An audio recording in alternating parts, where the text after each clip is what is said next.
정권교체 싱크탱크 무엇을 어떻게 바꿀 것인가 18번째 시간입니다.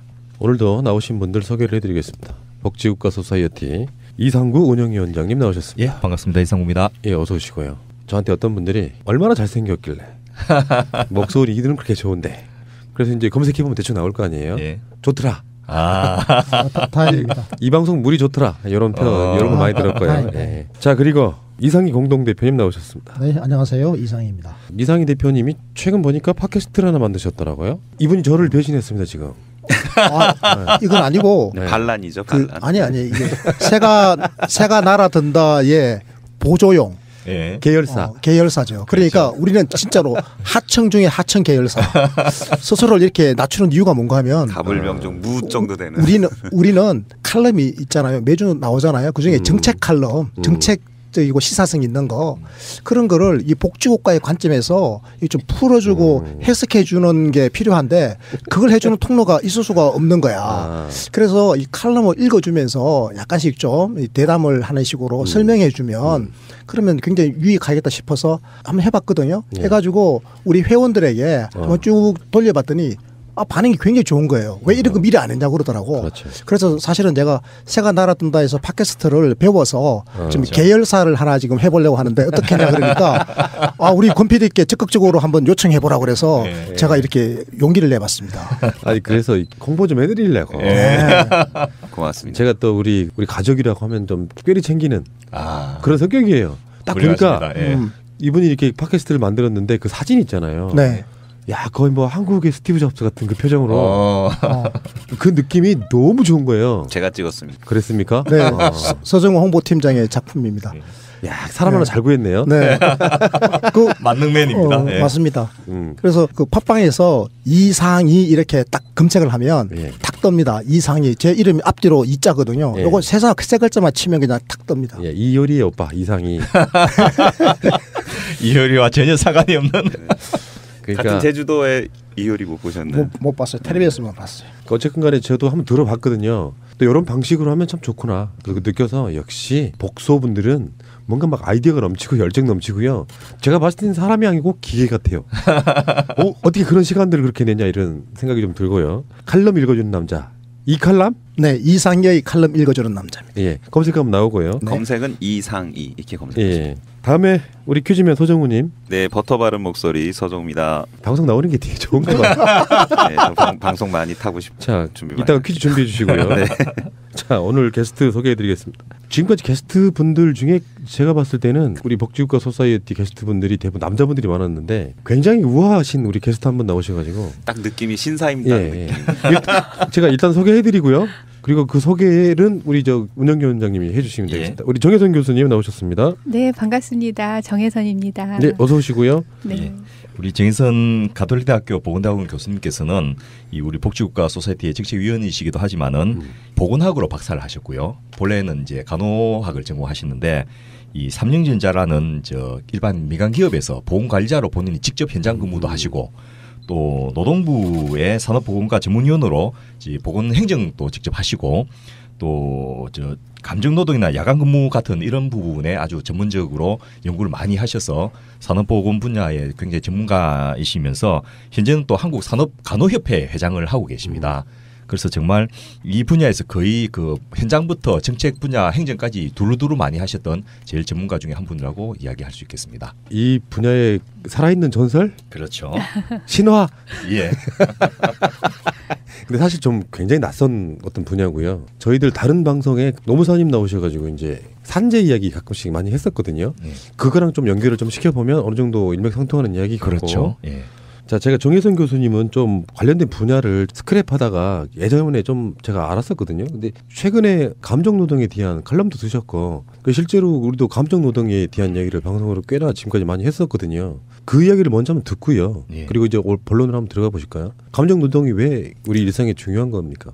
네. 요즘 감정노동이란 말 굉장히 많이 쓰고 있는데 네. 사실 사람들은 누구나 다 감정이 있잖아요. 또 좋은 감정, 또 좋지 않은 감정 이런 감정들이 있는데 그런 감정을 일을 하면서 자신의 감정을 숙이고 고객에게 맞춰서 일을 한다는 것이 참 힘들고 어려운 그런 일이죠. 근데 그런 것들을 기업에서 강요를 하다 보니까 실제로 근로자들이 감정노동을 하면서 우울증이 생긴다든지 공황장애가 생긴다든지 이런 것들에 대한 문제가 굉장히 많아지고 있어서 사회적으로 이제 큰 관심을 갖게 되었죠.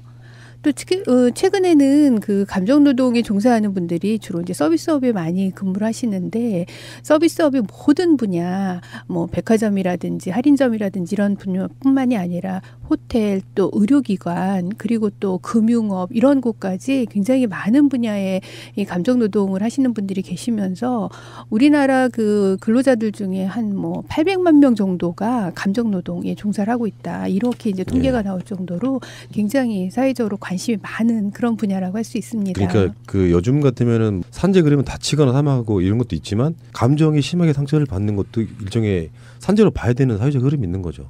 그렇죠. 최근에 산업재해보상보험법이 바뀌어서요.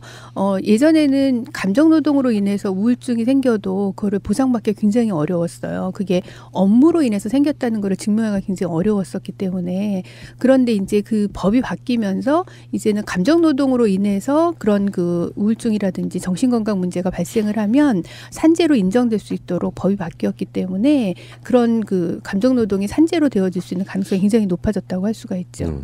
그런데 감정노동 피해자들 보니까 진짜 심각하더라고요. 네. 최근에 무슨 요즘 아니죠. 옛날에 그 코미디 프로에도 뭐 김 여사님 해가지고 백화점에 근무하는 그 갑질하는 저 사모님 때문에 이 그 근로자가 고생하는 게 나오는데 특히 콜센터에 있는 이런 분들은 정말 그 심한 모욕을 당하고 그것 때문에 스트레스 받고 자살하는 경우도 있고 외국에서는 그런 분들한테 다 이제 정신 상담까지 치료까지 해주도록 법제화돼 있는데 우리나라는 뭐 저 싫으면 그만둬 뭐 이런 식으로 잘라버리고 하니까 정말 심각하긴 심각한 것 같습니다. 몇 년 전인가요? 케이블 TV 콜센터에 전화를 했는데 그쪽 서비스가 말도 안 돼가지고 한번 대차게 화를 낸 적이 있어요.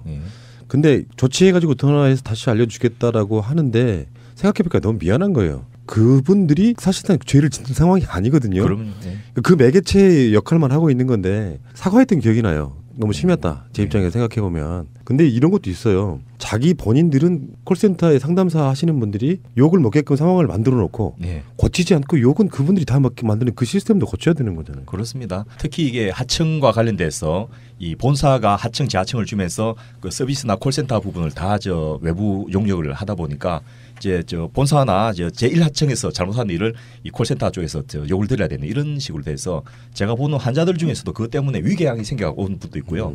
막 그 신체야 증상으로 막 이상한 그런 분도 있고 할 정도로 심각합니다. 그러니까 그런 게 우리나라의 그 노동 구조하고 굉장히 밀접하게 연관이 돼 있는데 그 감정 노동을 하시는 분들이 대부분은 비정규직으로 근무를 하고 있다 보니까 이직률이 굉장히 높아요.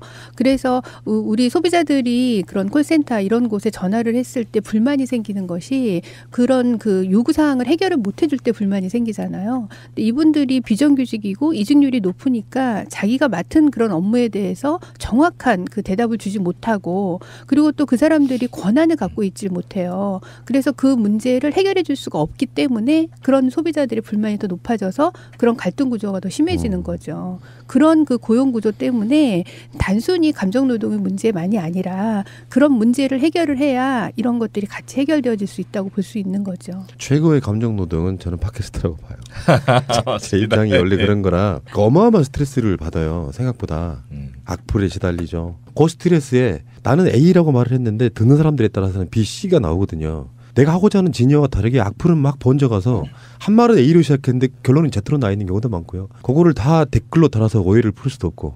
그러니까 삭히면서 계속 가는 거예요. 제가 봤을 때 팟캐스트 한 이제 4년째 하고 있는데 정말 평생에서 가장 늙어가는 그런 느낌. 그런 측면도 있습니다. 제가 궁금한 게 생겼는데요. 그 아까 감정 노동자들이 우울증에 걸린다고 그랬지 않습니까? 네. 그러면 그거는 직업병으로 간주됩니까? 산업재해로 간주됩니까? 산업재해가 업무상 사고하고 업무상 질병을 포함한 것이 산업재해거든요. 네. 그러니까 질병으로 업무를 하다가 질병이 생겼으면 그것이 이제 산업재해 범주 안에 포함이 되는 거죠. 그러니까 산업재해 범주 안에 속한 직업병이 그렇죠. 되는 거죠. 네. 그래서 우울증이 생겼잖아요. 네. 그럼 이걸 이제 적극적으로 그 정부에다가 저 직업병 걸렸습니다라고 호소를 할 수 있는 거죠. 그게 네, 산업안전공단에다가 하는 건가요? 어디에다 하는 거죠?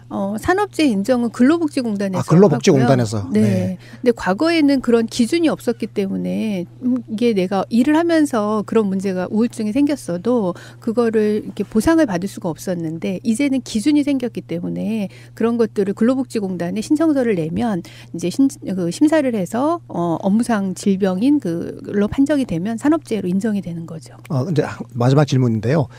이 정말 중요한 것 같은데요. 제가 생각할 때 그 감정 노동자들이 네. 아까 비정규직으로 많이 일하고 또 힘들고 여러 가지 뭐 사유가 생기면 또 일자리를 떠나버린다고 그랬잖아요. 그렇죠. 그 이직률이 높다고 그랬지 않습니까? 근데 이분들 스스로가 지금 네. 내가 이 산업재해에 걸릴 수가 있고 직업병에 걸릴 수가 있고 이 우울증 같은 게 생기면 이걸 우리가 좀 보상을 받을 수도 있다라고 하는 사실을 알고 있나요, 요즘? 그러니까 그 법이 바뀐 게 작년 3월 달이에요. 그렇기 때문에 아직 그거에 대한 충분한 그 홍보가 안 되어 있을 수 있겠는데 이제 그런 것들을 좀 널리 알려서 그동안 그런 피해를 봤어도 산재로 인정되어지지 못했던 거를 이제 산재로 인정받을 수 있도록 하는 노력이 필요하겠죠. 권 PD, 이게 굉장히 중요한 부분 아닙니까? 우리 팟캐스트가 이거 사실은 굉장히 중요한 사명감을 가지고 다시 한번 알려드려야 돼요. 감정 노동자들이 자신이 받은 엄청난 스트레스라든지 관련 어떤 우울증 같은 이런 직업병이라고 의심되면 근로복지공단에 이걸 이제 보상을 신청을 할 수 있다라는 사실 자체는 알고는 있어야 되는데 네. 그것도 대부분 모르고 있다라는 거 아닙니까 지금? 아직까지 우리나라의 그 사회적 인식이 대체로 물질 위주이기 때문에 신체와 돈 이거라서 정신적인 어떤 피해라든지 그 아픔들에 대해서는 아직도 많은 분들은 공감하지 못하는 것 같아요. 가스 검침원들 이야기 이거 나왔죠. 그러니까 여자 비정규직인 분들이 검침을 하는데 집에 사람 없으면 저녁 늦게라도 와서 하는데 거기에 들어있는 남자분들이 행하는 이상한 짓들이 상상을 초월한답니다. 그러면 공포스러울 거 아니에요. 어떤 집을 한 번씩 들어갈 때마다 그런 게 다 감정노동. 그러니까 사회적으로 그런 인식이 안 돼 있으니까 자꾸 자기도 알게 모르게 폭력을 행하게 되는 그 인식 빨리 바뀌어야 된다 저는 생각이 들고요. 그렇죠. 예.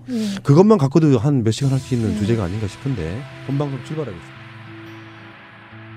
복지과 소사이어티의 재간둥이 만능맨 퀴즈맨 우리 서정우님 퀴즈 부탁드릴게요.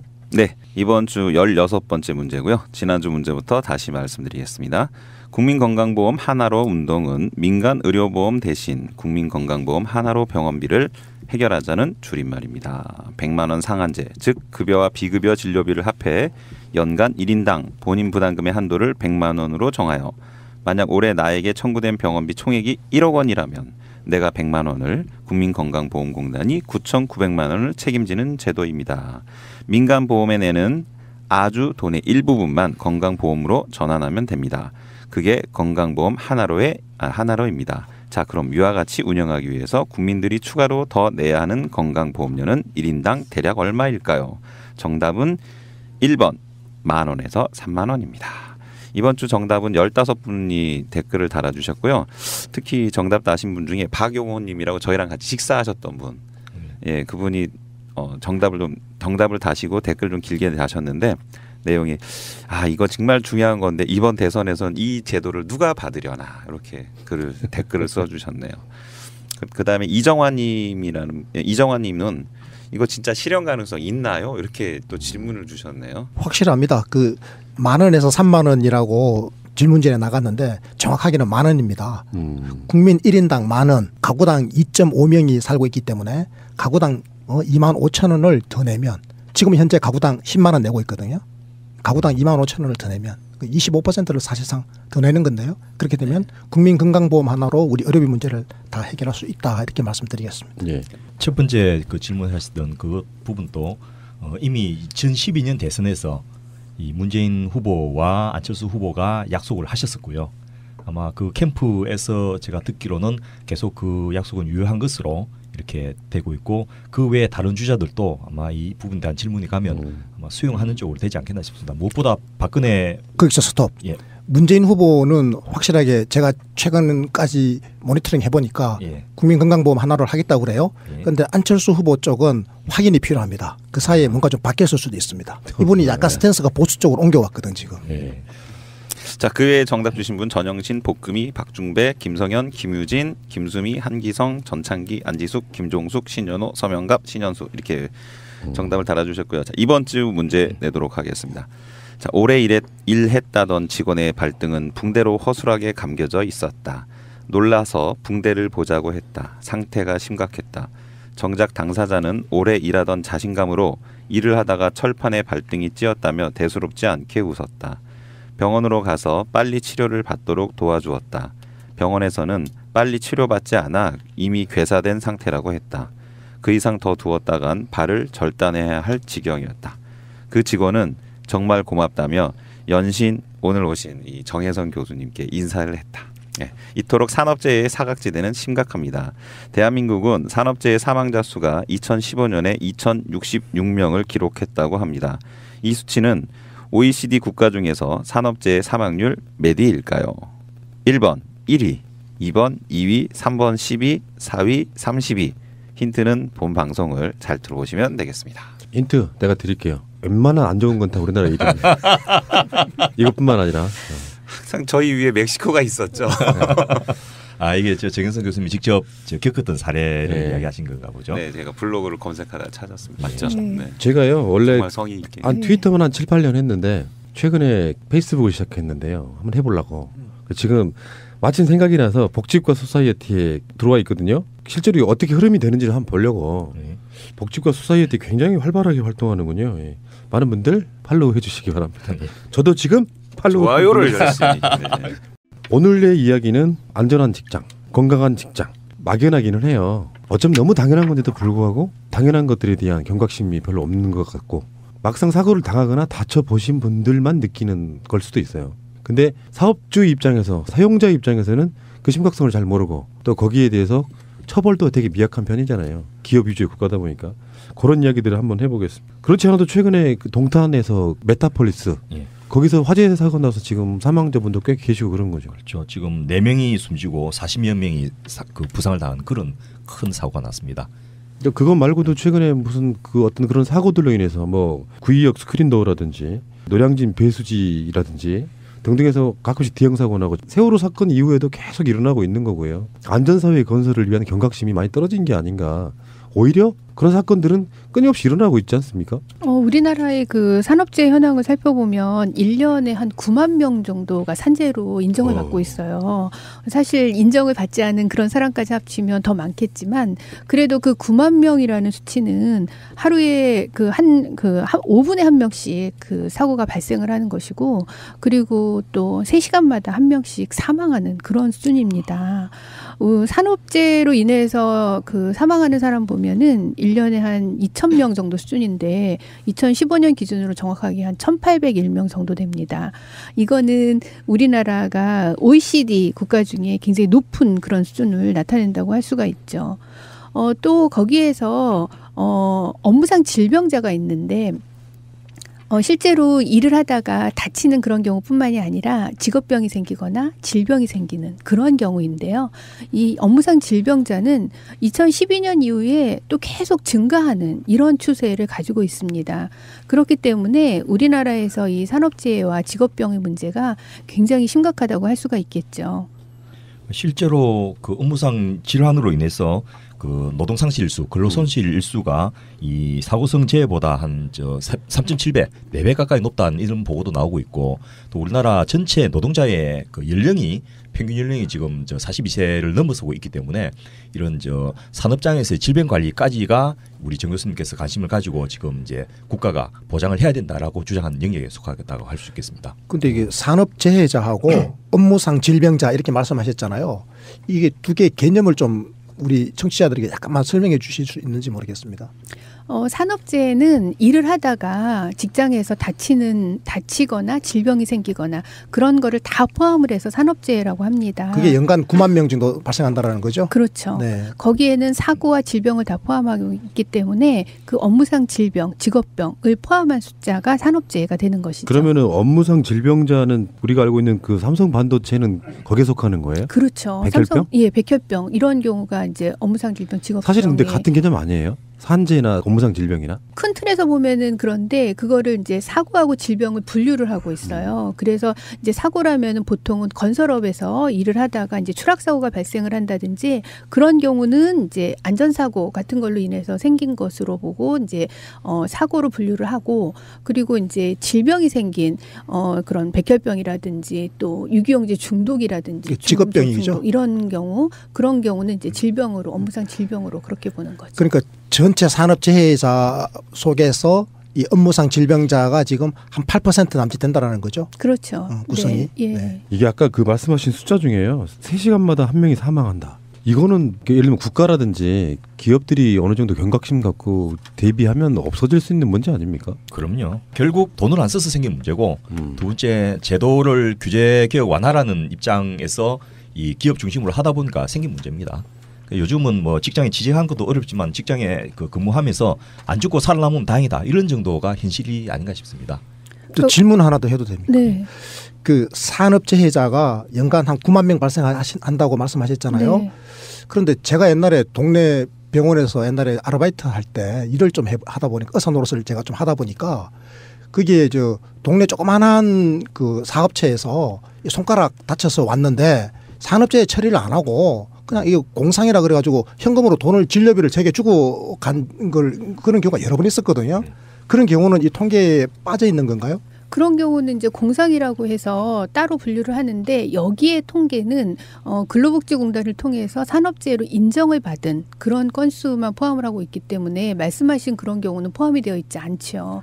그런데 이제 실제로 이 현장에서 보면은 산재로 신청을 할 때 신청하는 절차가 또 복잡하고 또 신청하는 절차를 몰라서 신청을 안 하는 경우도 있고 또 실제로 신청을 해도 그게 산재로 인정이 되지 않고 기각되는 그런 경우도 있기 때문에 이거보다 훨씬 더 많은 그런 숫자가 산재로 있지 않을까 그렇게 이제 생각은 하고 있는데 현재 이 숫자는 업무상 그 사고로 산업재해로 인정된 그런 숫자이죠. 그러니까 이게 지금 과소평가된 거라고 봐야 되는 그렇죠. 거잖아요. 네. 제가 분명히 진료를 할 때 손가락 빼고 완전히 분질러져가 왔거든요. 이걸 일하다가 분질러졌으니까 이런 산업상 재해가 확실한 건데 이거 산재 처리를 안 하고 여러 가지 이유로 인해 가지고 안 하고 공상 처리를 해버리더라고. 그러니까 이거는 통계에서는 빠져버리는 거잖아요. 그러니까 산재로 이제 인정이 되면 그 사업장에 대해서 고용노동부에서 감독이 들어가게 되죠.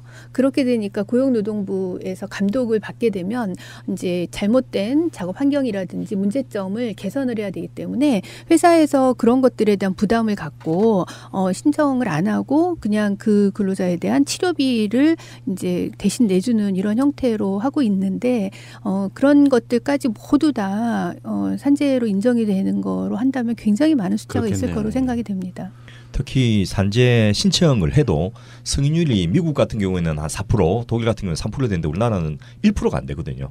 그러다 보니까 뭐 미국에 비교하면 우리가 한 4배 정도 더 많다고 해야 되는 게 정상이 아닌가 싶을 정도이고요. 또 산재 자체가 이 산재보험법에 가입되지 않은 직장이 많고 비정규직 근로자도 많고 하니까 그런 분들은 이 통계에서 또 다 빠지는 거죠. 그래서 실제로 지금 노동부에서 내는 이 통계보다도 훨씬 더 많다라는 것이 정상적인 추정일 것 같습니다. 그러니까 지금 하청 기업의 산재 문제가 심각한 거죠. 그렇죠. 이제 하청 기업 같은 경우는 하청 업체에서 산재가 발생을 하면 그 원청에서 그 하청 기업에 이제 그 업무를 주는 거를 고려를 하는 경우가 많고 실제로 건설업 같은 경우는 건설업을 발주할 때 이 산재가 얼마나 발생을 했느냐가 그 하청을 주는 기준에 포함이 되어 있어요.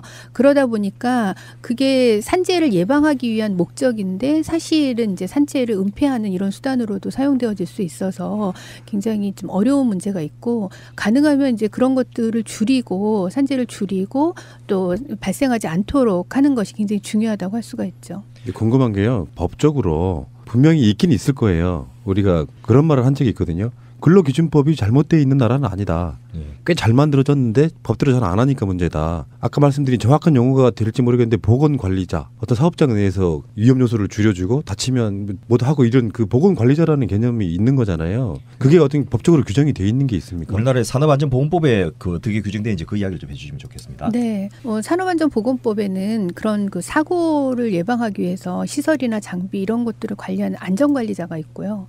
그리고 또 그런 환자가 생기면은 신속하게 응급처치를 하고 또 질병이 발생하지 않도록 예방을 하는 보건관리자가 있습니다. 산업안전보건법에 그렇게 보건관리자를 두도록 그렇게 되어 있는데 이제 보건관리자를 모든 사업장에 다 두는 것은 아니고 규모가 큰 사업장에만 두게 되어 있습니다.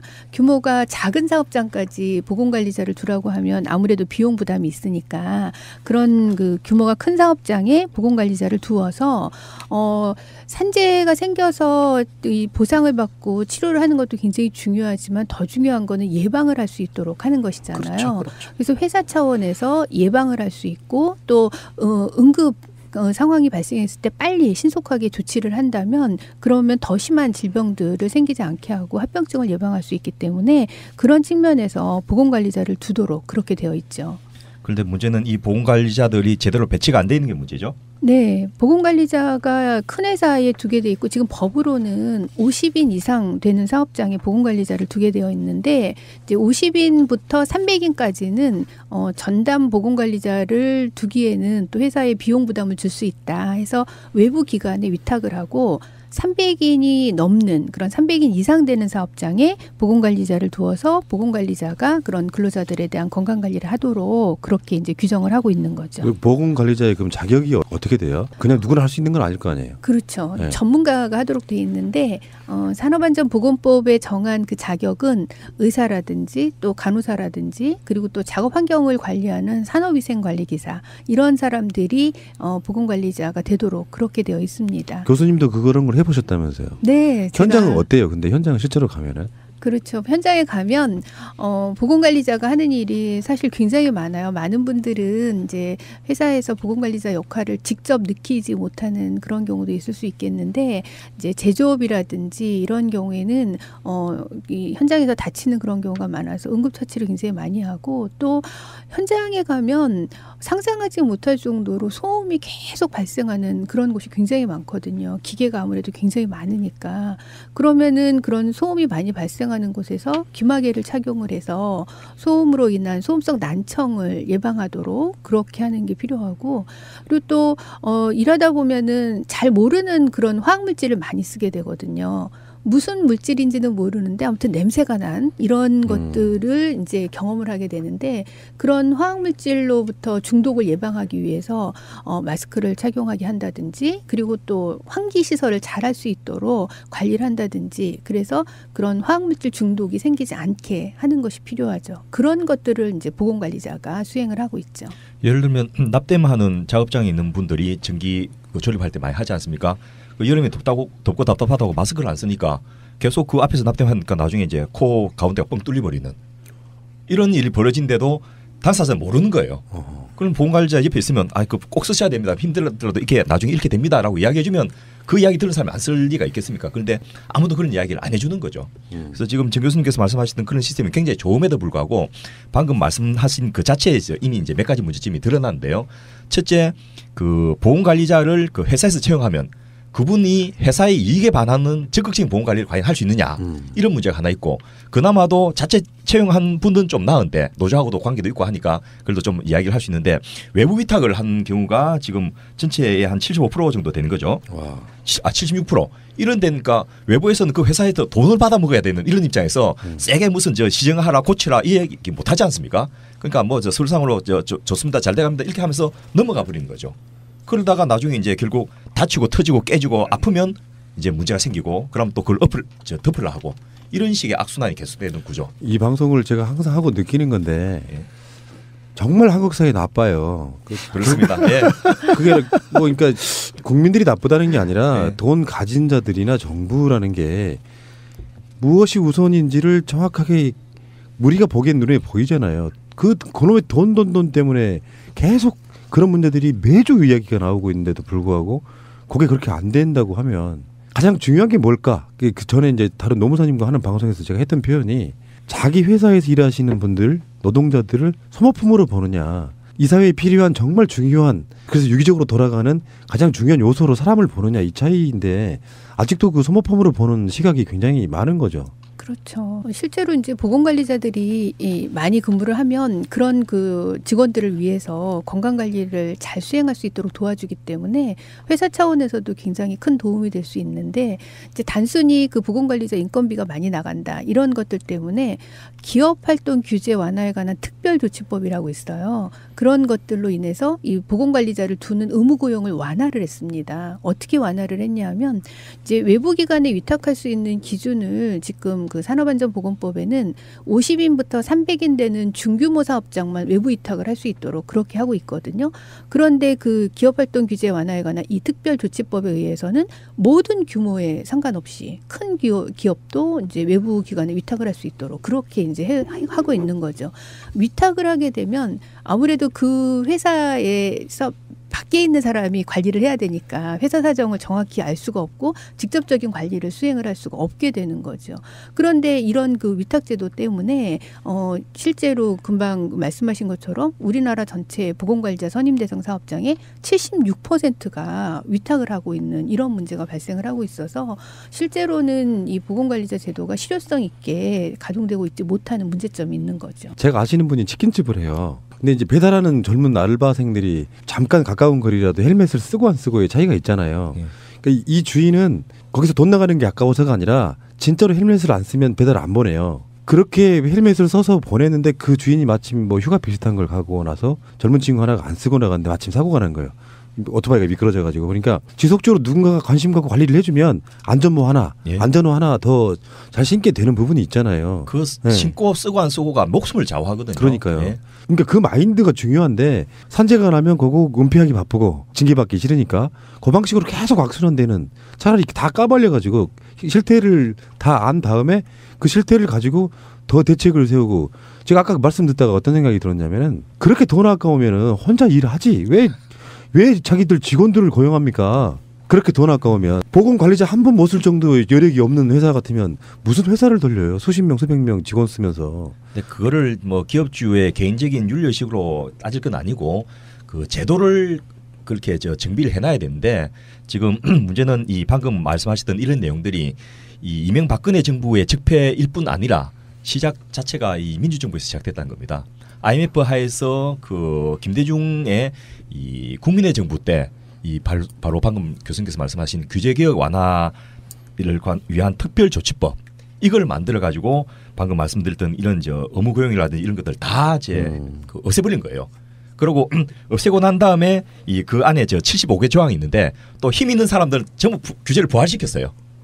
그런데 힘없는 이 근로자들 위한 법들, 산업안전보건법이나 소음진동관리법이나 뭐 과학가스관리법 이런 그 조금만 대상자도 얼마 안 되고 이 종사자들 힘이 없는 이 부분들은 그대로 쏙 남아 있고 힘 있는 규제들은 다 살아났어요. 또. 그러면은 박근혜 씨가 탄핵 바로 전까지도 규제개혁 그렇죠. 계속 이야기를 했는데 IMF라는 특수한 상황이 있었고 기업들이 사실은 기업하기 좋아야 되는 상황도 있었단 말이에요. 그게 이제 지금 벌써 15년 이렇게 이상 지난 상황이라 그러면 다시 되돌려 놔야 되는 거 아니에요? 그렇죠. 되돌려 놓은 것뿐만 아니고 실제로 제가 이 아주 좋은 예가 하나 있어서 그걸 꼭 언급을 하고 싶은데요. 이 세월호 참사의 원인이 직접적으로 그 가장 큰 원인이 규제 완화에 있었다. 이것을 국민들이 아직도 잘 몰라요. 특히 그 규제 완화는 이제 이명박 대통령이 하시던 규제 완화인데요.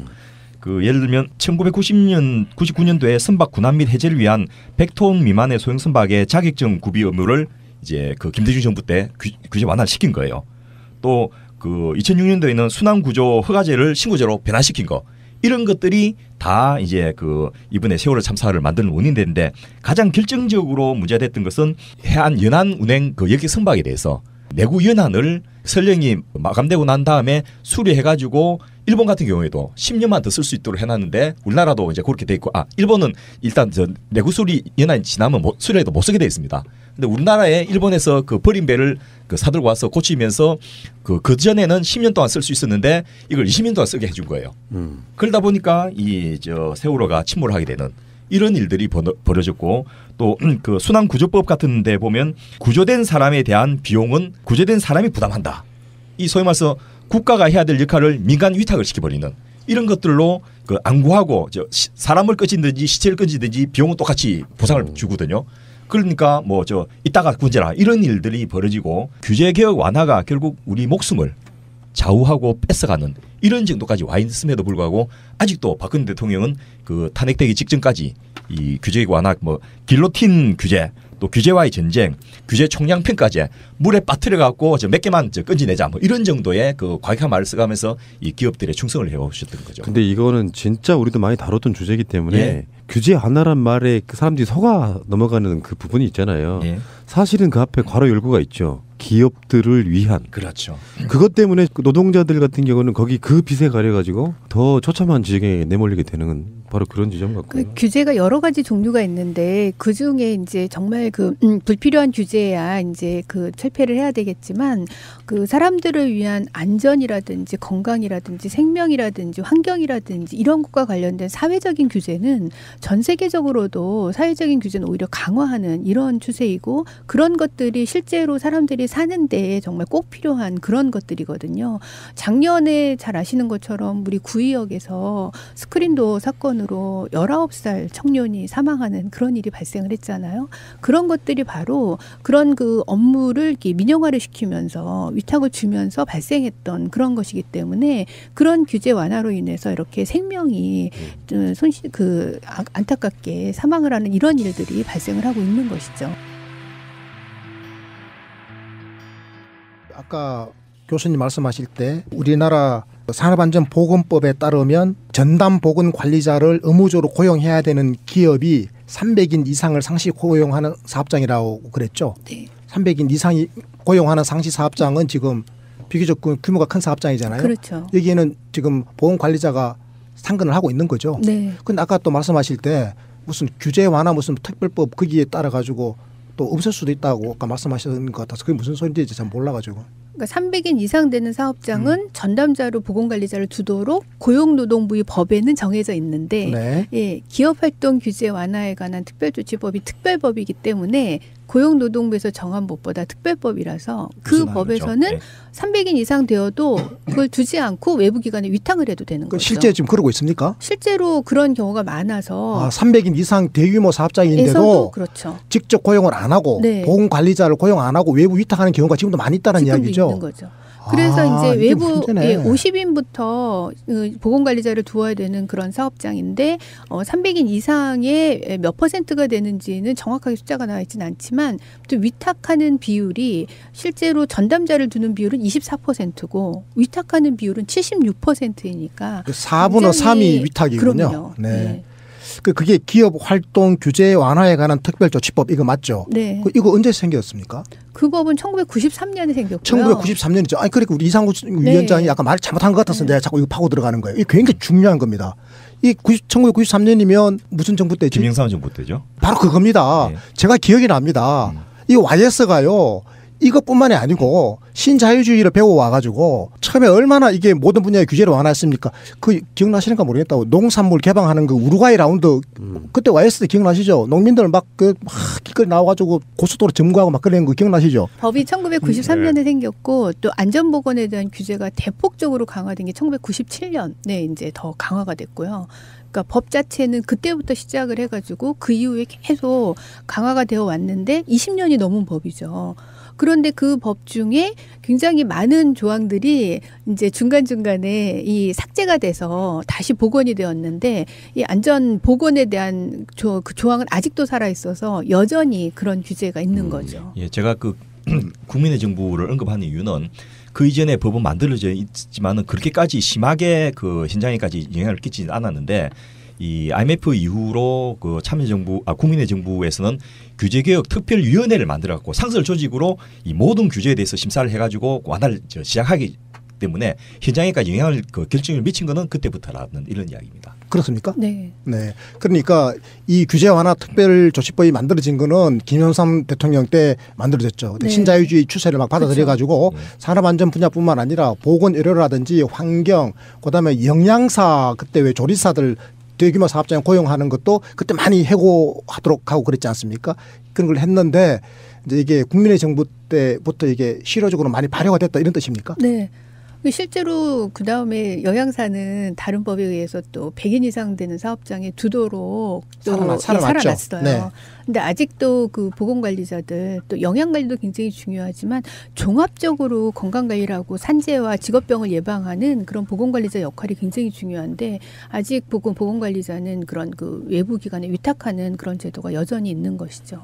그러면은 큰 틀에서 보면은 이게 IMF의 유산 같은 거 아니에요? 그렇죠. 예. 그때 사회적으로 그런 분위기가 굉장히 많았기 때문에 그런 거를 IMF라는 사회적인 상황 때문에 막지를 못했던 거죠. 그거에 대한 피해는 고스란히 그 노동자들한테 가하게 전가가 되는 거죠. 그게 이제 딱 올해가 20년 되는 해 아닙니까? 네. IMF가. 그러면 그때 특수한 상황에서 너무 쉽게 풀어줬던 것들을 다시 원점으로 돌려서 다른 기준 없이 누가 봐도 사람답게 사는 세상이 아니다 그러면 돌려주고 환원시켜야 되는 것도 있는 거잖아요.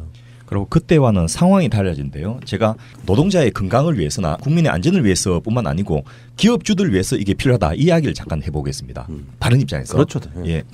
첫째, 우리나라 근로자들 평균 연령이 지금 저 자료 찾아봤더니 이미 2014년도에 44.2세입니다. 그러니까 40대를 넘어선 거예요. 이 베트남이나 무슨 저 동남아 국가들은 아직 평균 연령이 20대거든요. 우리나라도 60대, 70대에서는 20대였습니다. 그런데 이미 이제 고령화가 돼버린 거예요. 평균 연령이 44세란 말은 그 전후로 아래 위로 거의 비슷한 숫자가 있다는 이야기고 그러면 40대, 50대 숫자가 전체의 반 이상이라는 거죠. 그래서 40세 이하는 37%, 또 40세 이상은 63%나 됩니다. 이 말은 이제 이 근로자들이 고령화되니까 이분들의 건강 관리를 지키지 않으면 그나마 이제 노동 가능 인구가 줄어든 상황에서 이분 노동력을 유지하기가 불가능하기 때문에 기업들 입장에서도 이분들에게 이제 보험 관리를 해줘야 된다. 이 측면이 하나가 있고요. 네, 거기에서 참고로 말씀을 드리면 지금 40세 이상 취업자가 63%인데 40세 이상의 그 취업자 중에 산재 발생은 77%예요. 아, 대부분 이분들에서 발생하네요. 그러니까 굉장히 그 취업자가 많고 그 이제 나이가 조금씩 들어가면서 산재 발생률이 훨씬 더 높게 나타나고 있기 때문에 무엇보다도 관리가 훨씬 더 중요하죠. 세일즈 하시는 분인데 술자리 많이 가서 접대도 많이 하잖아요. 그래서 그 술로 인해서 어떤 병이 생겼으면 그게 인정됩니까? 산재 같은 걸로? 그게 업무하고 관련이 되어서 예. 흔히 술상무 이런 얘기 많이 하잖아요. 업무하고 관련되어서 음주를 하게 되면 산재로 인정이 되죠. 네. 실제로 직장에서 회식하다가 교통사고 나도 그거는 인정이 다 되는 것으로 되어 있습니다. 뭐 그런 거 관련해 갖고 가끔씩 보도 가끔씩 나오잖아요. 예. 인정 받을 것인가 말 것인가 애매모호한 부분. 그리고 두 번째, 기업들의 입장에서 이걸 해야 되는 이유를 넘어서서 국가의 입장에서 이분들의 보험 관리를 해줘야 될 이유는 이분들이 직장에 다니면서 얻은 병을 가지고 나중에 퇴직하고 나면 전부 그 국가의 의료비 부담으로 와닿는다는 거죠. 제가 우리 병원에 자주 오는 환자들 중에서 이제 버스 운전사들 계신데 이 다들 오는 분들의 한 70-80%가 허리에 문제가 있어요. 그래서 이상하다 싶어서 이제 저 자료를 논문을 찾아봤더니 5년 이상 버스 운전을 한 분은 디스크 발생률이 일반인에 비해서 5배가 높은 거예요. 그래서 왜 이런 걸 좀 빨리 문제를 삼고 이렇게 안 합니까 하고 노동조합의 위원장한테 물어봤더니 이게 너무 범위가 넓고 커서 일단 저 산재 직업병을 인정 자체가 안 되고 있습니다. 그리고 이걸 만일 이제 그 회사에 보고하게 되면 그 사람을 해고시켜 버리니까 숨기고 있다는 거예요. 그런데 아플 때 저 직장에 다니면서 요통으로 좀 지내고 고생하고 염자 정도로 치료받다가 끝나고 나면 수술을 해야 되거든요. 그러면 그 비용은 전부 국가와 개인의 부담으로 와닿는 거예요. 그래서 의료비 부담을 완화하기 위해서도 엄청난 이 비용을 줄이기 위해서도 그 직장에서부터 실제로 우리가 뭐 하루 8시간 근무지만은 잔업까지 하면 거의 깨어있는 시간 대부분은 직장에서 보내고 있는데 거기서 보험 관리가 안 해주면 못 하는 거거든요. 아주 심하게 아파서 직장을 못 갈 정도 돼야지 병원에 가지. 그 이전에 평상시에 그 건강관리, 보험관리는 직장에서 해야만 되는 거죠. 거기 또 참고로 말씀을 드리면 그 산업재해가 생겨서 직장을 못 나가서 이제 병원에 입원을 하거나 요양을 하게 되면 그런 근로손실 일수가 굉장히 많이 발생을 하는데요. 이 근로손실이 어느 정도 발생을 하냐면 우리나라에서 이 노사분규로 인해서 생기는 근로손실 일수보다 산재로 인한 근로손실 일수가 무려 106배가 더 높아요. 높아요. 엄청나네요. 엄청나. 근데 이제 그 언론에 보도될 때는 노사 분규로 인해서 일을 못한다 이런 거는 이제 언론에 굉장히 많이 보도가 되죠. 그래가지고 회사에서 그로 인한 손실이 굉장히 많다 얘기를 하는데 실제로 산재로 인해서 이렇게 일을 못하는 근로 손실에 대해서는 그만큼 널리 알려지지 못했기 때문에 이게 얼마나 중요한가라는 거에 대한 인식이 굉장히 부족하다고 할 수 있죠. 우리나라 언론들 진짜 반성해야 됩니다. 맨날 말이지 뭐 노사 분규 때문에 생산 뭐 손실이 얼마? 예. 파업한다고 말이지 뭐 나라가 망한다 해서고 말이지 그러더니 그 100배가 지금 일하다가 다치거나 병 걸려가지고 일 못하는 그 100배나 많다 그러니까 진짜 나라 망하네 그것 때문에. 제가 늘 주장하는 건강한 노예론. 예. 그래 현실적으로 일반 우리 같은 사람들이 노예인 거 인정한다. 인정해줄게. 대신에 당신네들이 부리려고 하는 노예가 건강하고 튼튼해야 잘 부려먹을 거 아니에요. 그렇게도 안 해주면서 당장 눈앞에 이익만 생각하니까 사실상 언발이 오줌누기 아닙니까? 예. 일상적으로 그런 조치들이. 그리고 마지막으로 이 근로자의 건강을 지켜야 될 이유 중에 하나가 이 산업 구조가 바뀌면서 이제는 더 이상 1차 산업, 2차 산업이 중심이 아니고 이미 우리나라는 3차 산업 종사자가 제일 많아졌거든요. 그런데 최근 뭐 대선 주자들 다들 4차 산업혁명 이야기하지만은 4차 산업혁명이 도래하면서 실제로 이제 그 작업 환경이나 근로 형태나 노동 형태가 다 바뀌고 있는 거예요. 그런데 이분들의 건강에 대해서는 전혀 지금 그 변화가 없이 방치가 돼 있는 거죠. 실제로 제가 이제 산업장에 있는 그 근로자들을 진찰을 하다 보면 그 IT 종사자 이런 분들이 디스크라든지 뭐 그 요통이라든지 그 이런 게 굉장히 많고 고혈압 당뇨병도 굉장히 많은 거예요. 이런 뭐 심지어는 제가 작업을 한 분들도 야간에 그 밤늦게까지 밤을 새워서 작업하고 이렇게 하다 보니까 여러 가지 질환들이 많은데 야 이런 거는 도대체 누가 관리해 줘야 되지 이런 생각이 들 정도로 이제 심각한 거예요. 산업혁명에 그 부응하기 위한 어떤 우리 사회적 시스템을 만든다는 의미에서도 이제는 보건관리를 더 이상 개인으로 그 근로자 그 네가 알아서 해라 이렇게 맡기기에는 이미 시간이 지나버린 게 아닌가 싶습니다. 사회적인 수준 의식의 지체라고 저는 보는데 산업화가 막 달려와서 일단 좋은 물건 만들어서 잘 파는 게 목적이었던 나라라고 하면 최소한 21세기에는 사업주든 국가든 이렇게 회사를 딱 가면 일단 안전 보장 받고 복지도 충분히 해주면서 같이 상생하는 어떤 그 분위기가 돼야 되는데 아직도 70년대식의 마인드가 그대로 남아있는 거죠. 예. 사회적 기반이랄까 분위기가 그런 거잖아요. 사고 날까 봐 불안해서 다니는 그런 회사를 어떻게 다닙니까? 그러니까 우리 대한민국에서는 지금 기업하시는 분들이 물론 고생도 많이 뭐 나름대로 했겠지만 기업하시는 분들이 지금 마음가짐을 바꿔야 되는 거잖아요. 기본적으로 산업장에서 일하는 근로자들, 우리 노동자들의 보건 관리를 특히 예방과 건강 정진에 집중을 해줘가지고 일단은 산업 관련 질병이 안 걸리도록 해줘야 될 거 아니겠습니까? 여기에다가 우선순위를 두고 만약에 그럼에도 불구하고 산재가 생겼으면 정확하게 조기에 빨리 치료를 해줘야 되잖아요. 치료해서 빨리 또 현장에 건강하게 재활할 수 있도록 도와줘야 되는데 이 과정이 잘 안 되는 거 아닙니까? 그러니까 예방과 관리가 잘 안 되고 그리고 사후적으로 이제 산업재해가 질병으로 크게 번지고 그리고 이걸 또 은폐하고 그래서 이걸 전부 다 산재로 치료를 안 하고 건강보험으로 떠넘겨가지고 건강보험 일반 환자로 치료하도록 하는 아주 야비한 일인 겁니다. 이게 지금 특히 이런 일이 재벌 대기업과 그 하청 계열 업체에서 많이 일어나고 있다라고 하는 거 아니겠습니까? 예, 그리고 우리 정 교수님께서는 단순하게 학문적으로 이걸 연구할 뿐 아니라 그것을 개선하기 위한 여러 가지 활동을 하고 계신데요. 선생님께서 직접 운영하고 계신 근로자 건강센터 소개를 좀 해주시면 좋겠습니다. 네, 이제 근로자 건강센터는 주로 50인 미만의 소규모 사업장 근로자들의 건강을 관리하기 위해서 만든 곳인데요. 실제로 우리나라의 그 산업을 보면 50인 미만 소규모 사업장이 전체 사업장의 98%를 차지하고 있습니다. 그러니까 굉장히 많은 숫자가 사실은 이렇게 적은 그런 사업장인데 이 적은 사업장에서 오히려 산재가 훨씬 더 많이 발생을 하죠. 그래서 우리나라에서 발생하는 산업재해의 60%가 이 소규모 사업장에서 발생을 하고 있는데 그 소규모 사업장에는 보건관리자를 두어라 하는 의무가 없어요. 그러다 보니까 소규모 사업장에 있는 근로자들은 예방과 관리를 본인이 스스로 해야지 이거를 그 사업장에서 해줄 수 있도록 법제화되어 있지 않기 때문에 그래서 이제 정부에서 그러면 소규모 사업장의 근로자들을 어떻게 하면 관리를 할 수 있을까 해가지고 근로자 건강센터라는 거를 이제 만들어서 운영을 하게 되었죠. 그런데 이 근로자 건강센터는 현재 전국에 21개밖에 없어요. 그러니까 그 21개로 실제로 그 많은 그 소규모 사업장 근로자들을 관리하는 것에 우선 한계가 있지만 그래도 이제 이렇게 그 센터를 만들어서 근로자들이 이 산재에 대한 문제가 생겼을 때 가서 상담도 할 수 있고 그리고 또 사전에 건강 증진을 할 수 있도록 이렇게 관리를 받아서 예방도 할 수 있고 그렇게 해가지고 굉장히 좋은 성과를 거두고 있죠.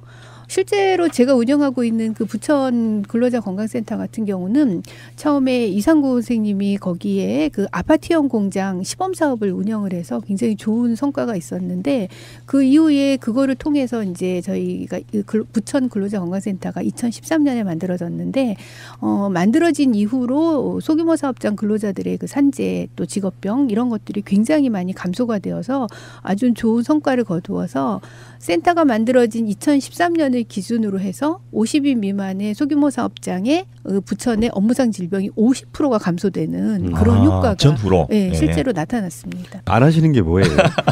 이거는 제가 뭐야 이것도 저 잠깐 비하인드 히스토리를 말씀드리면 대통령 비서실을 근무하면서 이 산업 안전 관련된 법은 노동부에 있는데 실제로 보건의료와 관련된 전문 인력이나 노하우는 보건복지부에 있는 거예요. 그래서 서로 간에 이 협조가 잘 안 되고 칸막이가 있어서 이걸 어떻게 좀 엮어낼까 하다가 담배값 인상 500원을 이제 제가 처음으로 2003년도에 그 만들어냈거든요. 그때 김하중 장관님 계실 때 이 청와대에서 그걸 밀어가지고 했고 그 500원 인상하면 더 돈이 얼마 안 되지만 이번에 2,000원 인상했지 않습니까? 4조 원, 5조 원이 생기는 거예요. 그중에 뭐 한 5천억이나 1조 원을 줄게. 그럼 그 돈으로 노동부와 보건복지부가 협력해서 이 사업을 한번 해봐라. 이렇게 했는데 안 하는 거예요. 그래서 제가 퇴직을 하고는 나가가지고 그 직접 병원을 하나 열어서 그 노동부의 한국산업안전공단하고 보건복지부의 건강보험공단의 그 협력 사업으로 이걸 시범 사업을 제가 직접 맡아서 한번 해봤던 겁니다. 그래서 그 혹시 그 내가 옛날에 건강보험공단 연구원장 할 때 당신 한 거 그렇죠. 아니야? 예, 그렇습니다. 예, 그때 영역을 주셔가지고 제가 했고 맞아. 거기서, 기억이 나네, 기억이 나. 예, 예. 거기서 나온 결과를 정혜성 교수님이 이제 전국적인 모델로 만들어서 지금 100개를 만든 것으로 노동부의 공식적인 정책으로 채택이 되어 있습니다. 이게 지금 노동부 공식 사업으로 되어 있는 거고, 그렇죠. 중앙정부 예산으로 지금 하는 거죠. 그렇죠. 산재 예방 기금에서 하는 거죠. 아, 대단하네. 네. 근데 이게 지금 몇 개 있다고요, 전국에? 21개가 21개. 근데 교수님은 이거 계속 늘어나야 된다고 생각하시는 건가요? 그렇죠. 그럼 적어도 국가산업단지와 지역산업단지 모두 다 이것을 몇 개씩 만들어. 그러면 한 몇 개 정도로 택도 없겠죠 지금. 몇 개가 더 생기면 수만 개 생겨야 되는 거 아니에요? 수만 개까지는 아니죠. 예. 수만 개까지는 못해도 지금 이 보건소는 전국에 한 274개 정도 있는데 이게 근로자 보건소 같은 그런 곳이거든요. 그래서 뭐 한 100개 정도는 만들어야 되지 않을까 생각을 하는데 현재 이제 그렇게 만들려고 하다 보니까 한 센터당 예산이 한 5억 정도 이제 들고 또 운영비까지 합하면은 한 7억 정도 드는데요. 그래서 그런 예산을 다 들여서 만들기가 어려워서 분소의 형태로 이제 각 센터마다 분소 하나씩 그럼 21개 센터가 있으니까 또 분소 하나를 만들면 42개가 되는 거죠. 그래서 올해는 한 42개 분소까지 포함해서 이제 이렇게 될 예정이지만 그것이 점점 더 확대가 돼서 정말 소규모 사업장들이 이렇게 흩어져 있기 때문에 그런 것을 관리할 수 있는 포스트가 되는 센터가 만들어져야 된다고 생각을 하죠. 그럼 지금 21개인데 한 100개 정도 만들어지면 그래도 웬만큼 이렇게 관리를 할 수 있다라는 거죠. 그렇죠. 그 100개가 나중에 이제 분소를 또 만들면 되니까. 네네. 야, 이거 우리 이번에 대선 주자들이 예. 이거 해야 돼. 이거 100개. 그러니까 그거 여쭤보려고 그랬어요. 그러니까 지금 우리 방송의 취지라고 하면 네. 대선 주자들이 어떤 공약을 걸어야 되는가 이게 산업 안전에 관련해서 혹시 우리 교수님께서는 생각해 두신 거 있어요? 대선 주자들이 이런 공약 하나는 꼭 걸어서 실천돼야 되는 것들이 있다. 네. 그 중에 대표적인 거. 제가 잠깐 말을 좀 끼어들면요. 교수님께서는 아까 말씀하셨던 그 규제 개혁 완화를 위한 특별 조치법을 다시 복귀하고 원상 복귀시키는 것을 넘어서서 이제는 거꾸로 적극적인 기업 활동 지원법으로 이 보건관리자를 현장에 배치해야 된다. 이 이야기를 하고 계십니다. 그 이야기 좀 말씀해 주시죠. 네. 그러니까 지금 이제 그 근로자 건강센터를 많이 확대해가지고 이제 그 근로자들이 와서 상담을 받을 수 있도록 하는 것도 필요한데 실제로 직장에 일을 하는 사람이 센터로 근무 중에 오는 것도 굉장히 어렵고 또 퇴근하고 나면 또 거기에 찾아오기도 쉽지가 않잖아요.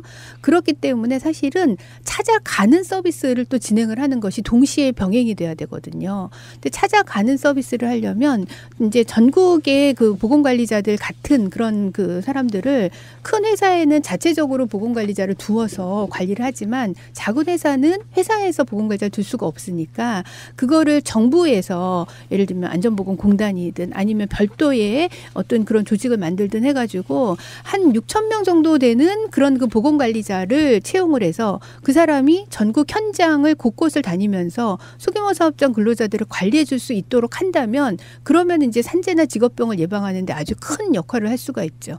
예를 들면 작년 초에 굉장히 심각하게 나타났던 문제가 메탄올 중독 사고였는데요. 메탄올 중독 사고가 생긴 그 사업장은 굉장히 규모가 작은 사업장들에서 대부분 발생을 했어요.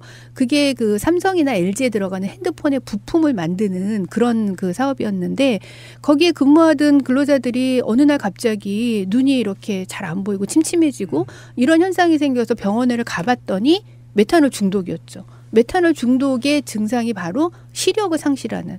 그래서 20대, 30대의 젊은 여성들이 눈이 안 보이는 시력 상실하는 일이 생겼는데 그 사업장에 가서 근로자들과 사업주를 만나봤더니 하나같이 메탄올이 얼마나 위험한지 몰랐다. 이렇게 얘기를 하거든요. 그렇기 때문에 몰랐던 사람이 센터로 찾아오진 않거든요. 그 사업장을 찾아가서 거기에서 사용하는 물질이 어떤 물질이고 이건 어떻게 관리를 해야 되고 그거는 사실 조금만 관리를 잘했으면 환기를 잘하고 그다음에 보호구를 착용하고 그리고 화학물질 쓰고 나서 이 손 씻기 같은 개인위생을 철저히 하면 얼마든지 예방할 수 있는 것이었는데 그런 것들에 대한 예방과 관리에 대해서 누구 하나 얘기해주는 사람이 없었기 때문에 그런 그 시력을 잃게 되는 이런 문제가 우리나라에서 굉장히 많이 생기고 있어서 현장을 방문해서 찾아가서 관리해주는 이런 그 서비스가 꼭 제공이 돼야 되겠다. 그런 것들을 만들게 되면 기업에서 얼마든지 건강하게 일을 할 수가 있는 거죠. 예. 우리가 건강검진을 받잖아요. 근데 바빠서 못 받기도 하고 그렇긴 하지만 그럴 때 산재나 직업병뿐만 아니라 예를 들어서 내가 이상하게 막 소화가 잘 안 되고 이럴 때 의료계 종사하시는 분들이 바로 옆에 있다라고 하면 아무래도 건강을 돌보는 데 있어서 굉장히 도움이 되거든요. 물어보기도 하고 그러면 본능적으로 의료계 종사하시는 분들 알잖아요. 이거 병원에 가봐야 된다라든지 그런 역할도 하는 거죠. 똑같이 하는 거죠. 그렇죠. 네. 그런 것들을 이제 질문을 하면 이제 알려주고 그리고 또 바로바로 어떻게 처치를 해야 되는지를 알려주기 때문에 이제 그 신속한 그 치료가 가능하게 되는 거죠.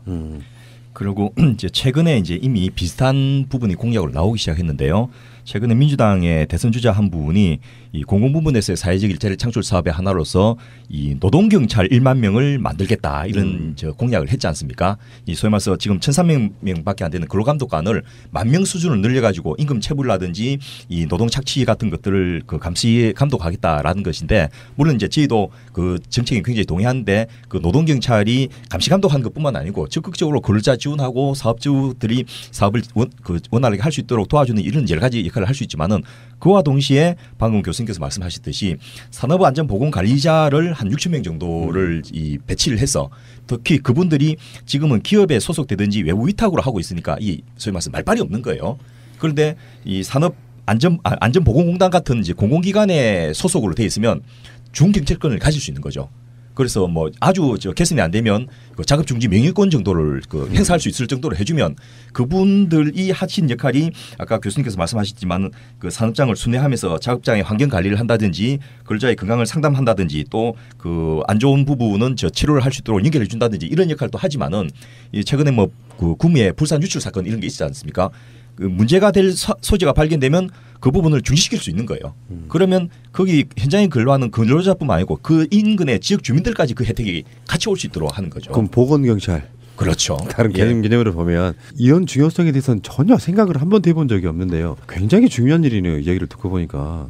그렇죠. 네. 네. 우리나라의 그 기업이 실제로 기업이 잘 운영이 되어야 국가가 발전을 하고 또 거기에 일하는 그 사람들이 굉장히 많기 때문에 이 실제로 통계에 보면은 일하는 사람들이 우리나라 전체 인구의 38% 정도 되거든요. 근데 이 일하는 사람들이 정말 건강해진다면 그러면은 국가적인 그런 그 발전에도 정말 큰 기여를 할 수 있는데 이 사람들이 늘 산재와 직업병에 시달리고 있다면 그런 것들이 또 사회적인 손실이 굉장히 많기 때문에 정말 관심을 갖고 또 대선 주자들이 이런 그 노동자들의 안전과 보건을 책임져 줄 수 있었으면 좋겠어요. 재미난 게 또 하나 있는데요. 그러면 요거를 한 줄로 딱 요약하면 어떻게 되는 거죠? 보건관리자 6천 명을 공공부문에서 채용하는 건가요? 네, 그렇죠. 산업 어디 소속은 산업안전공단에다 두는 건가요? 네. 지금은 이제 이름이 안전보건공단. 안전보건공단인가요? 예. 그럼 안전보건공단에 보건관리자 6천 명을 공공일자리 차원에서 네. 고용해서 이분들을 현장으로 파견하고 근로감독관처럼 보건감독을 잘 해가지고 근로자들의 건강을 정진하는 역할을 하게 하자 이런 거죠. 네, 그런 예, 거죠. 그리고 그분들의 네. 거점이 이제 할 수 있도록 근로자 건강센터 같은 센터 같은 것을 예, 것들이죠. 지역별로 다 만들게 하고요. 100개,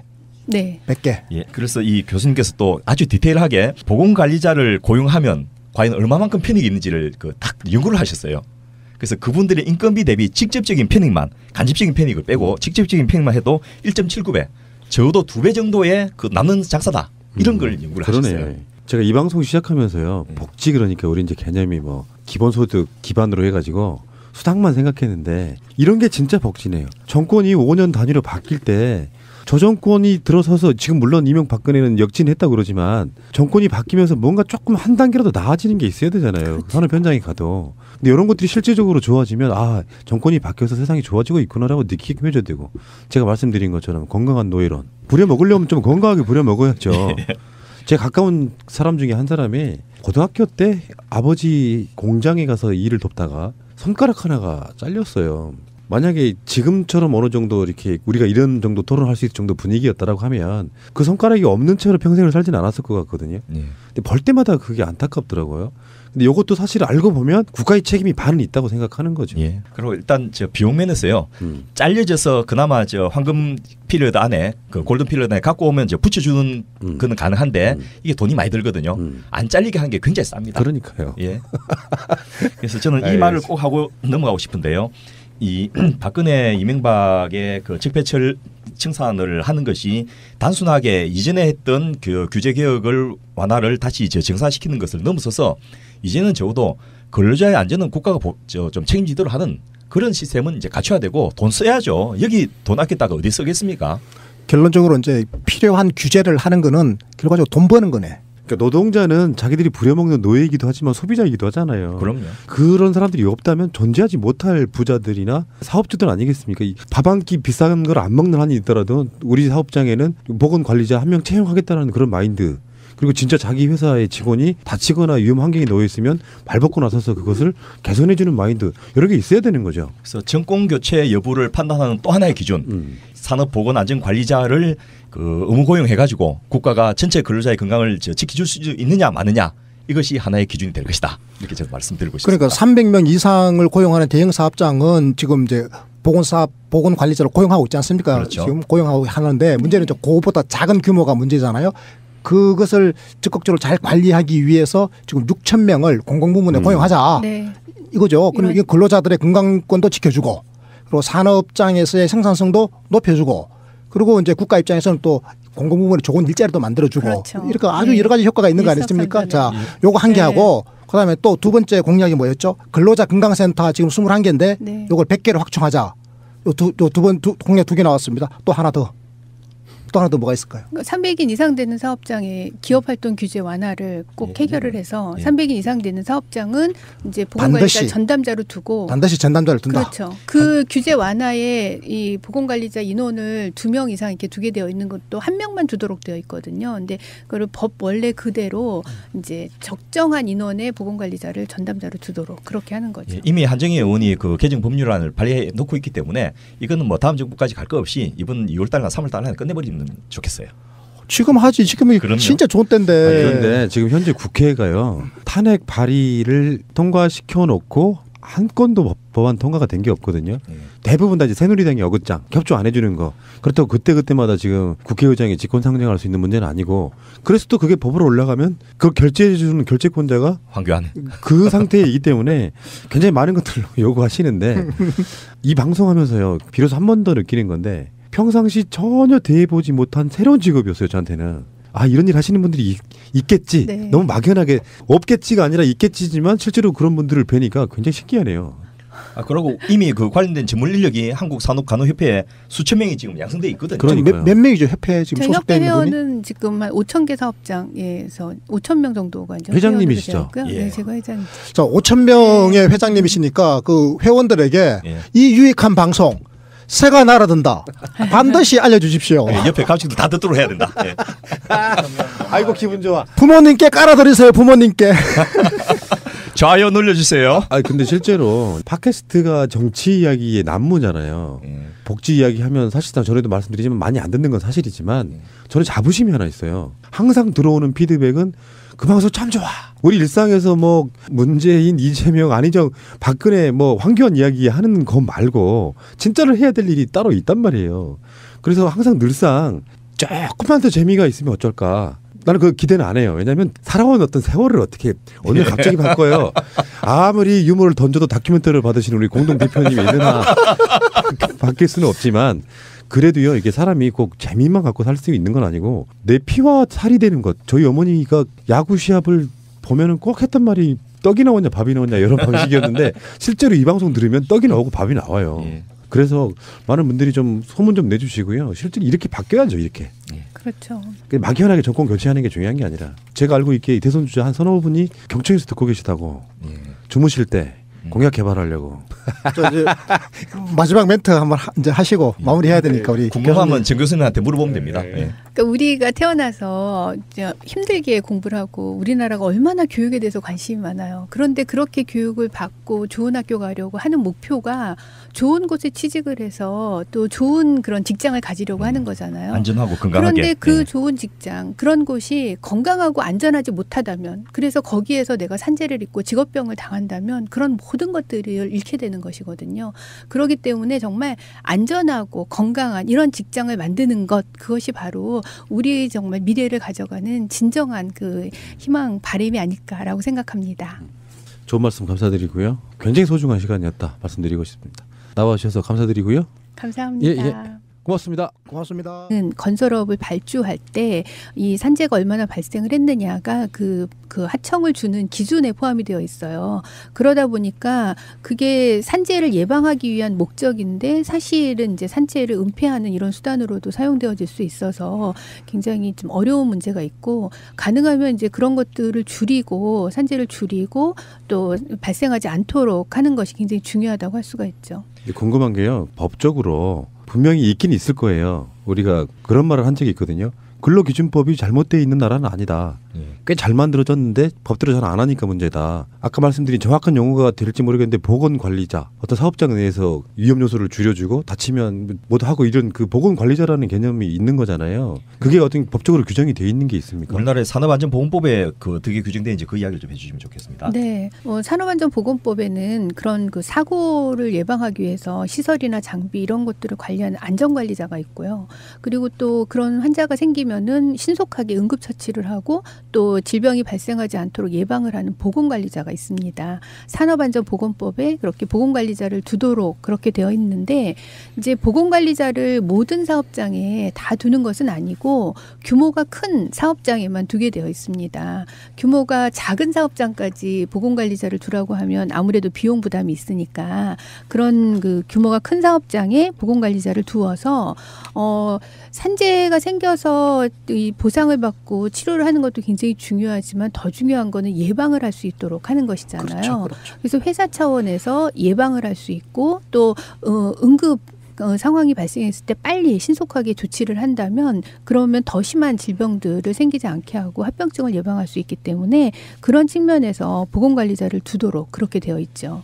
그런데 문제는 이 보건관리자들이 제대로 배치가 안 돼 있는 게 문제죠. 네, 보건관리자가 큰 회사에 두게 돼 있고 지금 법으로는 50인 이상 되는 사업장에 보건관리자를 두게 되어 있는데 이제 50인부터 300인까지는 전담 보건관리자를 두기에는 또 회사에 비용 부담을 줄 수 있다 해서 외부 기관에 위탁을 하고 300인이 넘는 그런 300인 이상 되는 사업장에 보건관리자를 두어서 보건관리자가 그런 근로자들에 대한 건강관리를 하도록 그렇게 이제 규정을 하고 있는 거죠. 그 보건관리자의 그럼 자격이 어떻게 돼요? 그냥 누구나 할 수 있는 건 아닐 거 아니에요? 그렇죠. 네. 전문가가 하도록 돼 있는데 산업안전보건법에 정한 그 자격은 의사라든지 또 간호사라든지 그리고 또 작업 환경을 관리하는 산업위생관리기사 이런 사람들이 보건관리자가 되도록 그렇게 되어 있습니다. 교수님도 그런 걸 해보셨다면서요? 네. 현장은 제가 어때요? 근데 현장은 실제로 가면은? 그렇죠. 현장에 가면 보건관리자가 하는 일이 사실 굉장히 많아요. 많은 분들은 이제 회사에서 보건관리자 역할을 직접 느끼지 못하는 그런 경우도 있을 수 있겠는데 이제 제조업이라든지 이런 경우에는 이 현장에서 다치는 그런 경우가 많아서 응급처치를 굉장히 많이 하고 또 현장에 가면 상상하지 못할 정도로 소음이 계속 발생하는 그런 곳이 굉장히 많거든요. 기계가 아무래도 굉장히 많으니까. 그러면은 그런 소음이 많이 발생하는 곳에서 귀마개를 착용을 해서 소음으로 인한 소음성 난청을 예방하도록 그렇게 하는 게 필요하고 그리고 또 일하다 보면은 잘 모르는 그런 화학물질을 많이 쓰게 되거든요. 무슨 물질인지는 모르는데 아무튼 냄새가 난 이런 것들을 이제 경험을 하게 되는데 그런 화학물질로부터 중독을 예방하기 위해서 마스크를 착용하게 한다든지 그리고 또 환기 시설을 잘 할 수 있도록 관리를 한다든지 그래서 그런 화학물질 중독이 생기지 않게 하는 것이 필요하죠. 그런 것들을 이제 보건관리자가 수행을 하고 있죠. 예를 들면 납땜하는 작업장에 있는 분들이 전기 조립할 때 많이 하지 않습니까? 여름에 덥고 답답하다고 마스크를 안 쓰니까 계속 그 앞에서 납땜하니까 나중에 이제 코 가운데가 뻥 뚫려버리는 이런 일이 벌어진데도 당사자는 모르는 거예요. 그럼 보건관리자 옆에 있으면 꼭 쓰셔야 됩니다. 힘들어도 이렇게 나중에 이렇게 됩니다라고 이야기해주면 그 이야기 들은 사람이 안 쓸 리가 있겠습니까? 그런데 아무도 그런 이야기를 안 해주는 거죠. 그래서 지금 정 교수님께서 말씀하시던 그런 시스템이 굉장히 좋음에도 불구하고 방금 말씀하신 그 자체에서 이미 이제 몇 가지 문제점이 드러났는데요. 첫째, 그 보건관리자를 그 회사에서 채용하면 그분이 회사의 이익에 반하는 적극적인 보건관리를 과연 할 수 있느냐 이런 문제가 하나 있고 그나마도 자체 채용한 분들은 좀 나은데 노조하고도 관계도 있고 하니까 그래도 좀 이야기를 할 수 있는데 외부 위탁을 한 경우가 지금 전체의 한 75% 정도 되는 거죠. 와. 76%. 이런 데니까 외부에서는 그 회사에서 돈을 받아 먹어야 되는 이런 입장에서 세게 무슨 시정하라 고치라 이 얘기 못 하지 않습니까? 그러니까 뭐 설상으로 좋습니다. 잘 돼갑니다. 이렇게 하면서 넘어가 버리는 거죠. 그러다가 나중에 이제 결국 다치고 터지고 깨지고 아프면 이제 문제가 생기고 그럼 또 그걸 덮으려 하고 이런 식의 악순환이 계속되는 구조. 이 방송을 제가 항상 하고 느끼는 건데 정말 한국 사회 나빠요. 그렇습니다. 예. 그게 뭐 그러니까 국민들이 나쁘다는 게 아니라 네. 돈 가진 자들이나 정부라는 게 무엇이 우선인지를 정확하게 우리가 보기엔 눈에 보이잖아요. 그놈의 돈 때문에 계속 그런 문제들이 매주 이야기가 나오고 있는데도 불구하고 그게 그렇게 안 된다고 하면 가장 중요한 게 뭘까? 그 전에 이제 다른 노무사님과 하는 방송에서 제가 했던 표현이 자기 회사에서 일하시는 분들, 노동자들을 소모품으로 보느냐, 이 사회에 필요한 정말 중요한 그래서 유기적으로 돌아가는 가장 중요한 요소로 사람을 보느냐 이 차이인데 아직도 그 소모품으로 보는 시각이 굉장히 많은 거죠. 그렇죠. 비정규직인 분들이 검침을 하는데 집에 사람 없으면 저녁 늦게라도 와서 하는데 거기에 들어있는 남자분들이 행하는 이상한 짓들이 상상을 초월한답니다. 그러면 공포스러울 거 아니에요. 어떤 집을 한 번씩 들어갈 때마다 그런 게 다 감정노동. 그러니까 사회적으로 그런 인식이 안 돼 있으니까 자꾸 자기도 알게 모르게 폭력을 행하게 되는 그 인식 빨리 바뀌어야 된다 저는 생각이 들고요. 그렇죠. 예, 그것만 갖고도 한 몇 시간 할 수 있는 주제가 아닌가 싶은데 본방송 출발하겠습니다. 복지과 소사이어티의 재간둥이 만능맨 퀴즈맨 우리 서정우님 퀴즈 부탁드릴게요. 네, 이번 주 16번째 문제고요. 지난주 문제부터 다시 말씀드리겠습니다. 국민건강보험 하나로 운동은 민간의료보험 대신 국민건강보험 하나로 병원비를 해결하자는 줄임말입니다. 100만 원 상한제, 즉 급여와 비급여 진료비를 합해 연간 1인당 본인 부담금의 한도를 100만 원으로 정하여 만약 올해 나에게 청구된 병원비 총액이 1억 원이라면 내가 100만 원을 국민건강보험공단이 9,900만 원을 책임지는 제도입니다. 민간보험에 내는 아주 돈의 일부분만 건강보험으로 전환하면 됩니다. 그게 건강보험 하나로입니다. 자, 그럼 이와 같이 운영하기 위해서 국민들이 추가로 더 내야 하는 건강보험료는 1인당 대략 얼마일까요? 정답은 1번 만 원에서 3만 원입니다. 이번 주 정답은 15분이 댓글을 달아주셨고요. 특히 정답 다신 분 중에 박용호님이라고 저희랑 같이 식사하셨던 분, 예, 그분이 정답을 다시고 댓글 좀 길게 다셨는데 내용이 이거 정말 중요한 건데 이번 대선에선 이 제도를 누가 받으려나 이렇게 댓글을 써주셨네요. 그다음에 이정환님은 이거 진짜 실현 가능성 있나요? 이렇게 또 질문을 주셨네요. 확실합니다. 그 만 원에서 3만 원이라고 질문지에 나갔는데 정확하게는 10,000원입니다. 국민 1인당 10,000원, 가구당 2.5명이 살고 있기 때문에 가구당 25,000원을 더 내면 지금 현재 가구당 10만 원 내고 있거든요. 가구당 25,000원을 더 내면 25%를 사실상 더 내는 건데요. 그렇게 되면 국민건강보험 하나로 우리 의료비 문제를 다 해결할 수 있다 이렇게 말씀드리겠습니다. 예. 첫 번째 그 질문하시던 그 부분도 이미 2012년 대선에서 이 문재인 후보와 안철수 후보가 약속을 하셨었고요. 아마 그 캠프에서 제가 듣기로는 계속 그 약속은 유효한 것으로 이렇게 되고 있고 그 외에 다른 주자들도 아마 이 부분에 대한 질문이 가면 아마 수용하는 쪽으로 되지 않겠나 싶습니다. 무엇보다 박근혜 거기서 스톱. 예. 문재인 후보는 확실하게 제가 최근까지 모니터링 해보니까 예. 국민건강보험 하나를 하겠다고 그래요. 예. 그런데 안철수 후보 쪽은 확인이 필요합니다. 그 사이에 뭔가 좀 바뀌었을 수도 있습니다. 이분이 약간 스탠스가 보수 쪽으로 옮겨왔거든 지금. 예. 자, 그 외에 정답 주신 분 전영신, 복금이, 박중배, 김성현, 김유진, 김수미, 한기성, 전창기, 안지숙, 김종숙, 신현호, 서명갑, 신현수 이렇게 정답을 달아주셨고요. 자, 이번 주 문제 내도록 하겠습니다. 자, 올해 일했다던 직원의 발등은 붕대로 허술하게 감겨져 있었다. 놀라서 붕대를 보자고 했다. 상태가 심각했다. 정작 당사자는 오래 일하던 자신감으로 일을 하다가 철판에 발등이 찧었다며 대수롭지 않게 웃었다.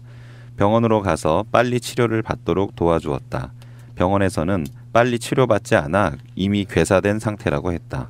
그 이상 더 두었다간 발을 절단해야 할 지경이었다. 그 직원은 정말 고맙다며 연신 오늘 오신 이 정혜선 교수님께 인사를 했다. 예, 이토록 산업재해의 사각지대는 심각합니다. 대한민국은 산업재해 사망자 수가 2015년에 2,066명을 기록했다고 합니다. 이 수치는 OECD 국가 중에서 산업재해 사망률 몇 위일까요? 1번 1위, 2번 2위, 3번 10위, 4위 30위. 힌트는 본 방송을 잘 들어보시면 되겠습니다. 힌트 내가 드릴게요. 웬만한 안 좋은 건 다 우리나라 이름이에요. 이것뿐만 아니라 항상 저희 위에 멕시코가 있었죠. 아 이게 저 정현선 교수님이 직접 겪었던 사례를 네. 이야기하신 건가 보죠. 네, 제가 블로그를 검색하다 찾았습니다. 맞죠? 네. 네. 제가요 원래 정말 성의 있게. 한 트위터만 한 7, 8년 했는데 최근에 페이스북을 시작했는데요. 한번 해보려고. 지금 마침 생각이 나서 복지과 소사이어티에 들어와 있거든요. 실제로 어떻게 흐름이 되는지를 한번 보려고. 네. 복지과 소사이어티 굉장히 활발하게 활동하는군요. 예. 많은 분들 팔로우 해주시기 바랍니다. 예. 저도 지금 팔로우 좋아요를 열심히. 네.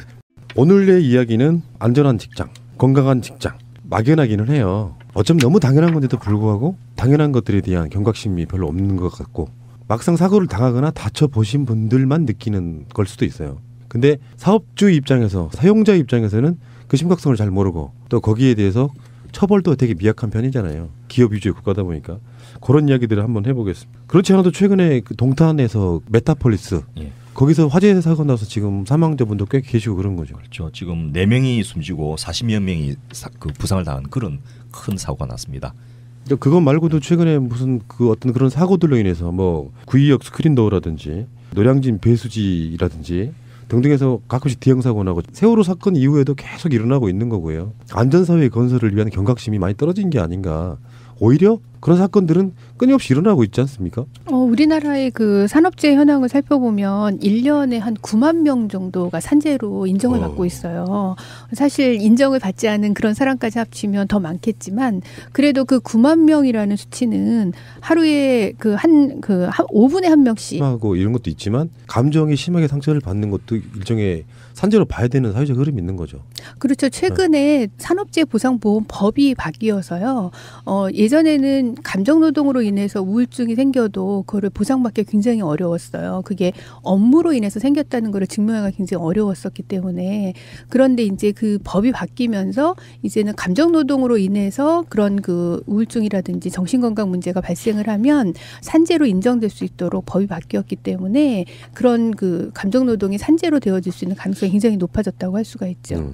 그런데 감정노동 피해자들 보니까 진짜 심각하더라고요. 예. 최근에 무슨 요즘 아니죠. 옛날에 그 코미디 프로에도 뭐 김 여사님 해가지고 백화점에 근무하는 그 갑질하는 저 사모님 때문에 이 그 근로자가 고생하는 게 나오는데 특히 콜센터에 있는 이런 분들은 정말 그 심한 모욕을 당하고 그것 때문에 스트레스 받고 자살하는 경우도 있고 외국에서는 그런 분들한테 다 이제 정신 상담까지 치료까지 해주도록 법제화돼 있는데 우리나라는 싫으면 그만둬 이런 식으로 잘라버리고 하니까 정말 심각하긴 심각한 것 같습니다. 몇 년 전인가요? 케이블 TV 콜센터에 전화를 했는데 그쪽 서비스가 말도 안 돼가지고 예. 한번 대차게 화를 낸 적이 있어요. 예.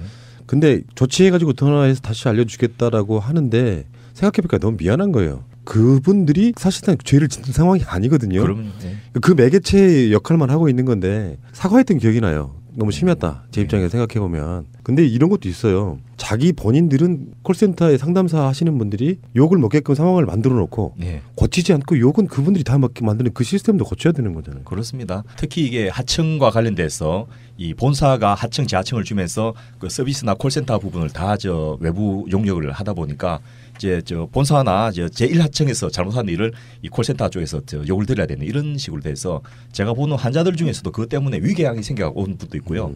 막 그 신체야 증상으로 막 이상한 그런 분도 있고 할 정도로 심각합니다. 그러니까 그런 게 우리나라의 그 노동 구조하고 굉장히 밀접하게 연관이 돼 있는데 그 감정 노동을 하시는 분들이 대부분은 비정규직으로 근무를 하고 있다 보니까 이직률이 굉장히 높아요. 그래서 우리 소비자들이 그런 콜센터 이런 곳에 전화를 했을 때 불만이 생기는 것이 그런 그 요구 사항을 해결을 못 해줄 때 불만이 생기잖아요. 근데 이분들이 비정규직이고 이직률이 높으니까 자기가 맡은 그런 업무에 대해서 정확한 그 대답을 주지 못하고 그리고 또 그 사람들이 권한을 갖고 있지 못해요. 그래서 그 문제를 해결해 줄 수가 없기 때문에 그런 소비자들의 불만이 더 높아져서 그런 갈등 구조가 더 심해지는 거죠. 그런 그 고용 구조 때문에 단순히 감정 노동의 문제만이 아니라 그런 문제를 해결을 해야 이런 것들이 같이 해결되어질 수 있다고 볼 수 있는 거죠. 최고의 감정 노동은 저는 팟캐스트라고 봐요. 제 입장이 원래 그런 거라 어마어마한 스트레스를 받아요. 생각보다.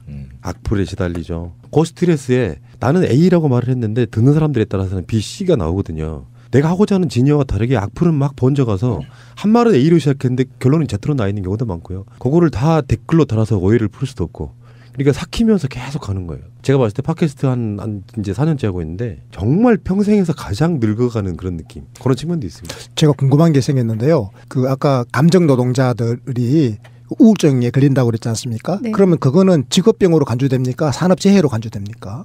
산업재해가 업무상 사고하고 업무상 질병을 포함한 것이 산업재해거든요. 네. 그러니까 질병으로 업무를 하다가 질병이 생겼으면 그것이 이제 산업재해 범주 안에 포함이 되는 거죠. 그러니까 산업재해 범주 안에 속한 직업병이 그렇죠. 되는 거죠. 네. 그래서 우울증이 생겼잖아요. 네. 그럼 이걸 이제 적극적으로 그 정부에다가 저 직업병 걸렸습니다라고 호소를 할 수 있는 거죠. 그게 할 수 있죠. 산업안전공단에다가 하는 건가요? 어디다 하는 거죠? 산업재해 인정은 근로복지공단에서 근로복지공단에서. 하고요. 네. 근데 과거에는 그런 기준이 없었기 때문에 이게 내가 일을 하면서 그런 문제가 우울증이 생겼어도 그거를 이렇게 보상을 받을 수가 없었는데 이제는 기준이 생겼기 때문에 그런 것들을 근로복지공단에 신청서를 내면 이제 심사를 해서 업무상 질병인 그로 판정이 되면 산업재해로 인정이 되는 거죠. 근데 마지막 질문인데요. 이 정말 중요한 것 같은데요. 제가 생각할 때 그 감정 노동자들이 네. 아까 비정규직으로 많이 일하고 또 힘들고 여러 가지 사유가 생기면 또 일자리를 떠나버린다고 그랬잖아요. 그렇죠. 그 이직률이 높다고 그랬지 않습니까? 근데 이분들 스스로가 지금 네. 내가 이 산업재해에 걸릴 수가 있고 직업병에 걸릴 수가 있고 이 우울증 같은 게 생기면 이걸 우리가 보상을 받을 수도 있다라고 하는 사실을 알고 있나요, 요즘? 그러니까 그 법이 바뀐 게 작년 3월 달이에요. 그렇기 때문에 아직 그거에 대한 충분한 그 홍보가 안 되어 있을 수 있겠는데 이제 그런 것들을 좀 널리 알려서 그동안 그런 피해를 봤어도 산재로 인정되어지지 못했던 거를 이제 산재로 인정받을 수 있도록 하는 노력이 필요하겠죠. 권 PD, 이게 굉장히 중요한 부분 아닙니까? 우리 팟캐스트가 이거 사실은 굉장히 중요한 사명감을 가지고 다시 한번 알려드려야 돼요. 감정 노동자들이 그 자신이 받은 엄청난 스트레스라든지 관련 어떤 우울증 같은 이런 직업병이라고 의심되면 근로복지공단에 이걸 이제 보상을 신청을 할 수 있다라는 사실 자체는 알고는 있어야 되는데 네. 그것도 대부분 모르고 있다라는 거 아닙니까 지금? 아직까지 우리나라의 그 사회적 인식이 대체 물질 위주이기 때문에 신체와 돈 이거라서 정신적인 어떤 피해라든지 그 아픔들에 대해서는 아직도 많은 분들은 공감하지 못하는 것 같아요. 가스 검침원들 이야기 이거 나왔죠. 그러니까 여자 조건 세대교체 싱크탱크 무엇을 어떻게 바꿀 것인가 18번째 시간입니다. 오늘도 나오신 분들 소개를 해드리겠습니다. 복지국가 소사이어티 이상구 운영위원장님 나오셨습니다. 예, 반갑습니다. 이상구입니다. 예, 어서 오시고요. 저한테 어떤 분들이 얼마나 잘생겼길래 목소리 이들은 그렇게 좋은데 그래서 이제 검색해보면 대충 나올 거 아니에요. 예. 좋더라. 다행입니다. 이 방송 물이 좋더라. 이런 표현 이런 거 많이 들을 거예요. 예. 자, 그리고 이상희 공동대표님 나오셨습니다. 네, 안녕하세요. 이상희입니다. 이상희 대표님이 최근 보니까 팟캐스트를 하나 만드셨더라고요. 이분이 저를 배신했습니다 지금. 이건 아니고 네. 반란이죠. 그 반란. 아니 이게 새가 날아든다의 보조용 예. 계열사. 계열사죠. 그러니까 우리는 진짜로 하청 중에 하청 계열사.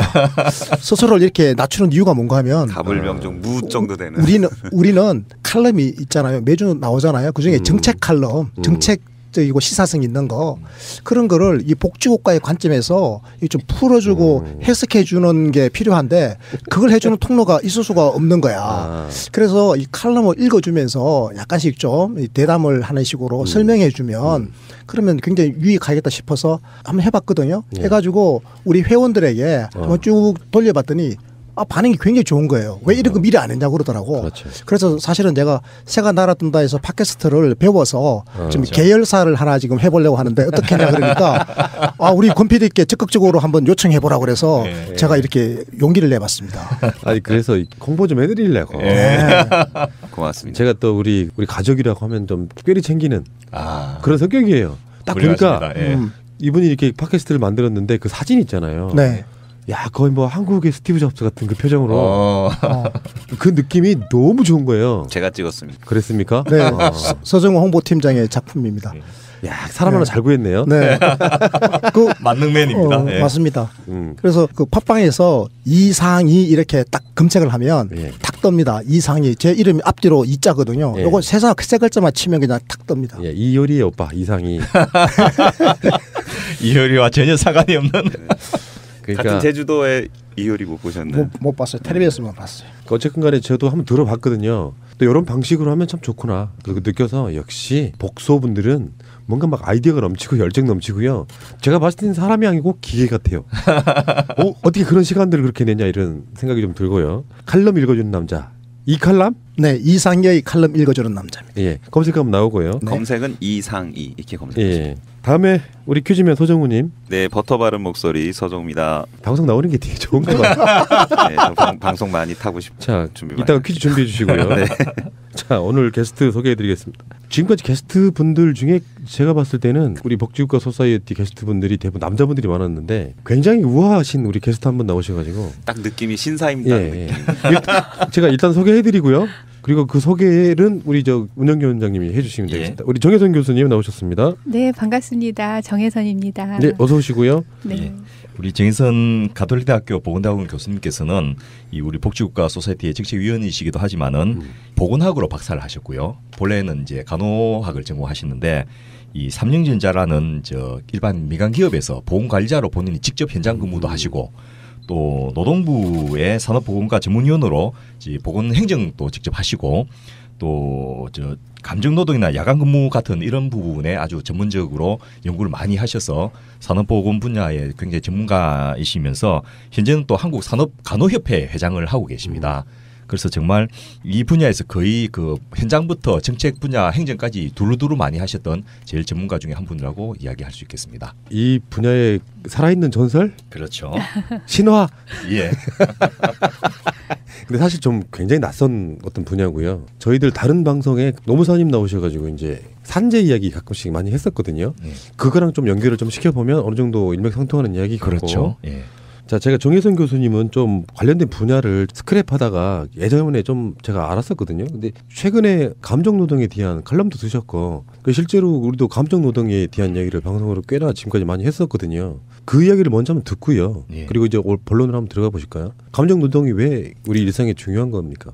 네. 요즘 감정노동이란 말 굉장히 많이 쓰고 있는데 네. 사실 사람들은 누구나 다 감정이 있잖아요. 또 좋은 감정, 또 좋지 않은 감정 이런 감정들이 있는데 그런 감정을 일을 하면서 자신의 감정을 숙이고 고객에게 맞춰서 일을 한다는 것이 참 힘들고 어려운 그런 일이죠. 근데 그런 것들을 기업에서 강요를 하다 보니까 실제로 근로자들이 감정노동을 하면서 우울증이 생긴다든지 공황장애가 생긴다든지 이런 것들에 대한 문제가 굉장히 많아지고 있어서 사회적으로 이제 큰 관심을 갖게 되었죠.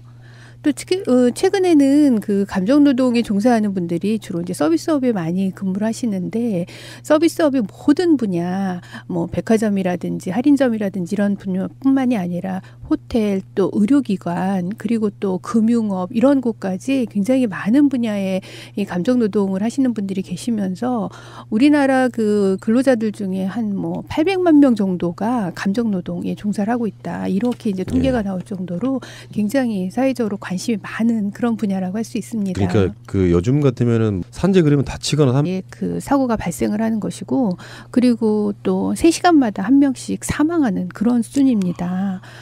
산업재해로 인해서 그 사망하는 사람 보면은 1년에 한 2,000명 정도 수준인데 2015년 기준으로 정확하게 한 1,801명 정도 됩니다. 이거는 우리나라가 OECD 국가 중에 굉장히 높은 그런 수준을 나타낸다고 할 수가 있죠. 또 거기에서 업무상 질병자가 있는데 실제로 일을 하다가 다치는 그런 경우뿐만이 아니라 직업병이 생기거나 질병이 생기는 그런 경우인데요. 이 업무상 질병자는 2012년 이후에 또 계속 증가하는 이런 추세를 가지고 있습니다. 그렇기 때문에 우리나라에서 이 산업재해와 직업병의 문제가 굉장히 심각하다고 할 수가 있겠죠. 실제로 그 업무상 질환으로 인해서 그 노동상실 일수, 근로손실 일수가 이 사고성 재해보다 한 3.7배, 4배 가까이 높다는 이런 보고도 나오고 있고 또 우리나라 전체 노동자의 그 연령이 평균 연령이 지금 42세를 넘어서고 있기 때문에 이런 산업장에서의 질병 관리까지가 우리 정 교수님께서 관심을 가지고 지금 이제 국가가 보장을 해야 된다라고 주장하는 영역에 속하겠다고 할 수 있겠습니다. 근데 이게 산업재해자하고 업무상 질병자 이렇게 말씀하셨잖아요. 이게 두 개의 개념을 좀 우리 청취자들에게 약간만 설명해 주실 수 있는지 모르겠습니다. 산업재해는 일을 하다가 직장에서 다치거나 질병이 생기거나 그런 거를 다 포함을 해서 산업재해라고 합니다. 그게 연간 9만 명 정도 발생한다라는 거죠? 그렇죠. 네. 거기에는 사고와 질병을 다 포함하고 있기 때문에 그 업무상 질병, 직업병을 포함한 숫자가 산업재해가 되는 것이죠. 그러면은 업무상 질병자는 우리가 알고 있는 그 삼성 반도체는 거기에 속하는 거예요? 그렇죠. 백혈병? 백혈병 이런 경우가 이제 업무상 질병, 직업병. 사실은 근데 같은 개념 아니에요? 산재나 업무상 질병이나? 큰 틀에서 보면은 그런데 그거를 이제 사고하고 질병을 분류를 하고 있어요. 그래서 이제 사고라면은 보통은 건설업에서 일을 하다가 이제 추락 사고가 발생을 한다든지 그런 경우는 이제 안전사고 같은 걸로 인해서 생긴 것으로 보고 이제 사고로 분류를 하고 그리고 이제 질병이 생긴 그런 백혈병이라든지 또 유기용제 중독이라든지 직업병이죠. 이런 경우 그런 경우는 이제 질병으로 업무상 질병으로 그렇게 보는 거죠. 그러니까 전체 산업재해자 속에서 이 업무상 질병자가 지금 한 8% 남짓 된다라는 거죠. 그렇죠. 구성이. 네. 예. 네. 이게 아까 그 말씀하신 숫자 중에요. 3시간마다 한 명이 사망한다. 이거는 예를 들면 국가라든지 기업들이 어느 정도 경각심 갖고 대비하면 없어질 수 있는 문제 아닙니까? 그럼요. 결국 돈을 안 써서 생긴 문제고 두 번째 제도를 규제 개혁 완화라는 입장에서 이 기업 중심으로 하다 보니까 생긴 문제입니다. 요즘은 뭐 직장에 취직한 것도 어렵지만 직장에 그 근무하면서 안 죽고 살아남으면 다행이다 이런 정도가 현실이 아닌가 싶습니다. 또 질문 하나 더 해도 됩니까? 네. 그 산업재해자가 연간 한 9만 명 발생한다고 말씀하셨잖아요. 네. 그런데 제가 옛날에 동네 병원에서 옛날에 아르바이트 할 때 일을 좀 하다 보니까 의사 노릇을 제가 좀 하다 보니까 그게 동네 조그만한 그 사업체에서 손가락 다쳐서 왔는데 산업재해 처리를 안 하고 그냥 이거 공상이라 그래가지고 현금으로 돈을 진료비를 제게 주고 간 걸 그런 경우가 여러 번 있었거든요.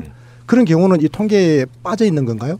그런 경우는 이제 공상이라고 해서 따로 분류를 하는데 여기에 통계는 근로복지공단을 통해서 산업재해로 인정을 받은 그런 건수만 포함을 하고 있기 때문에 말씀하신 그런 경우는 포함이 되어 있지 않죠. 그런데 이제 실제로 이 현장에서 보면은 산재로 신청을 할 때 신청하는 절차가 또 복잡하고 또 신청하는 절차를 몰라서 신청을 안 하는 경우도 있고 또 실제로 신청을 해도 그게 산재로 인정이 되지 않고 기각되는 그런 경우도 있기 때문에 이거보다 훨씬 더 많은 그런 숫자가 산재로 있지 않을까 그렇게 이제 생각은 하고 있는데 현재 이 숫자는 업무상 그 사고로 산업재해로 인정된 그런 숫자이죠. 그러니까 이게 지금 과소평가된 거라고 봐야 되는 그렇죠. 거잖아요. 네. 제가 분명히 진료를 할 때 손가락 빼고 완전히 분질을 적어봤거든요. 이걸 일하다가 분질려졌으니까 이런 산업상 재해가 확실한 건데 이거 산재 처리를 안 하고 여러 가지 이유로 인해 가지고 안 하고 공상 처리를 해버리더라고. 그러니까 이거는 통계에서는 빠져버리는 거잖아요. 그러니까 산재로 이제 인정이 되면 그 사업장에 대해서 고용노동부에서 감독이 들어가게 되죠. 그렇게 되니까 고용노동부에서 감독을 받게 되면 이제 잘못된 작업 환경이라든지 문제점을 개선을 해야 되기 때문에 회사에서 그런 것들에 대한 부담을 갖고 신청을 안 하고 그냥 그 근로자에 대한 치료비를 이제 대신 내주는 이런 형태로 하고 있는데 그런 것들까지 모두 다 산재로 인정이 되는 거로 한다면 굉장히 많은 숫자가 있을 그렇겠네요. 거로 생각이 됩니다. 특히 산재 신청을 해도 승인율이 미국 같은 경우에는 한 4%, 독일 같은 경우는 3% 되는데 우리나라는 1%가 안 되거든요.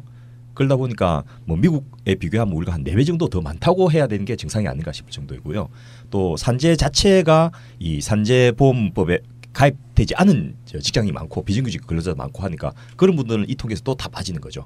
그래서 실제로 지금 노동부에서 내는 이 통계보다도 훨씬 더 많다라는 것이 정상적인 추정일 것 같습니다. 그러니까 지금 하청 기업의 산재 문제가 심각한 거죠. 그렇죠. 이제 하청 기업 같은 경우는 하청 업체에서 산재가 발생을 하면 그 원청에서 그 하청 기업에 이제 그 업무를 주는 거를 고려를 하는 경우가 많고 실제로 건설업 같은 경우는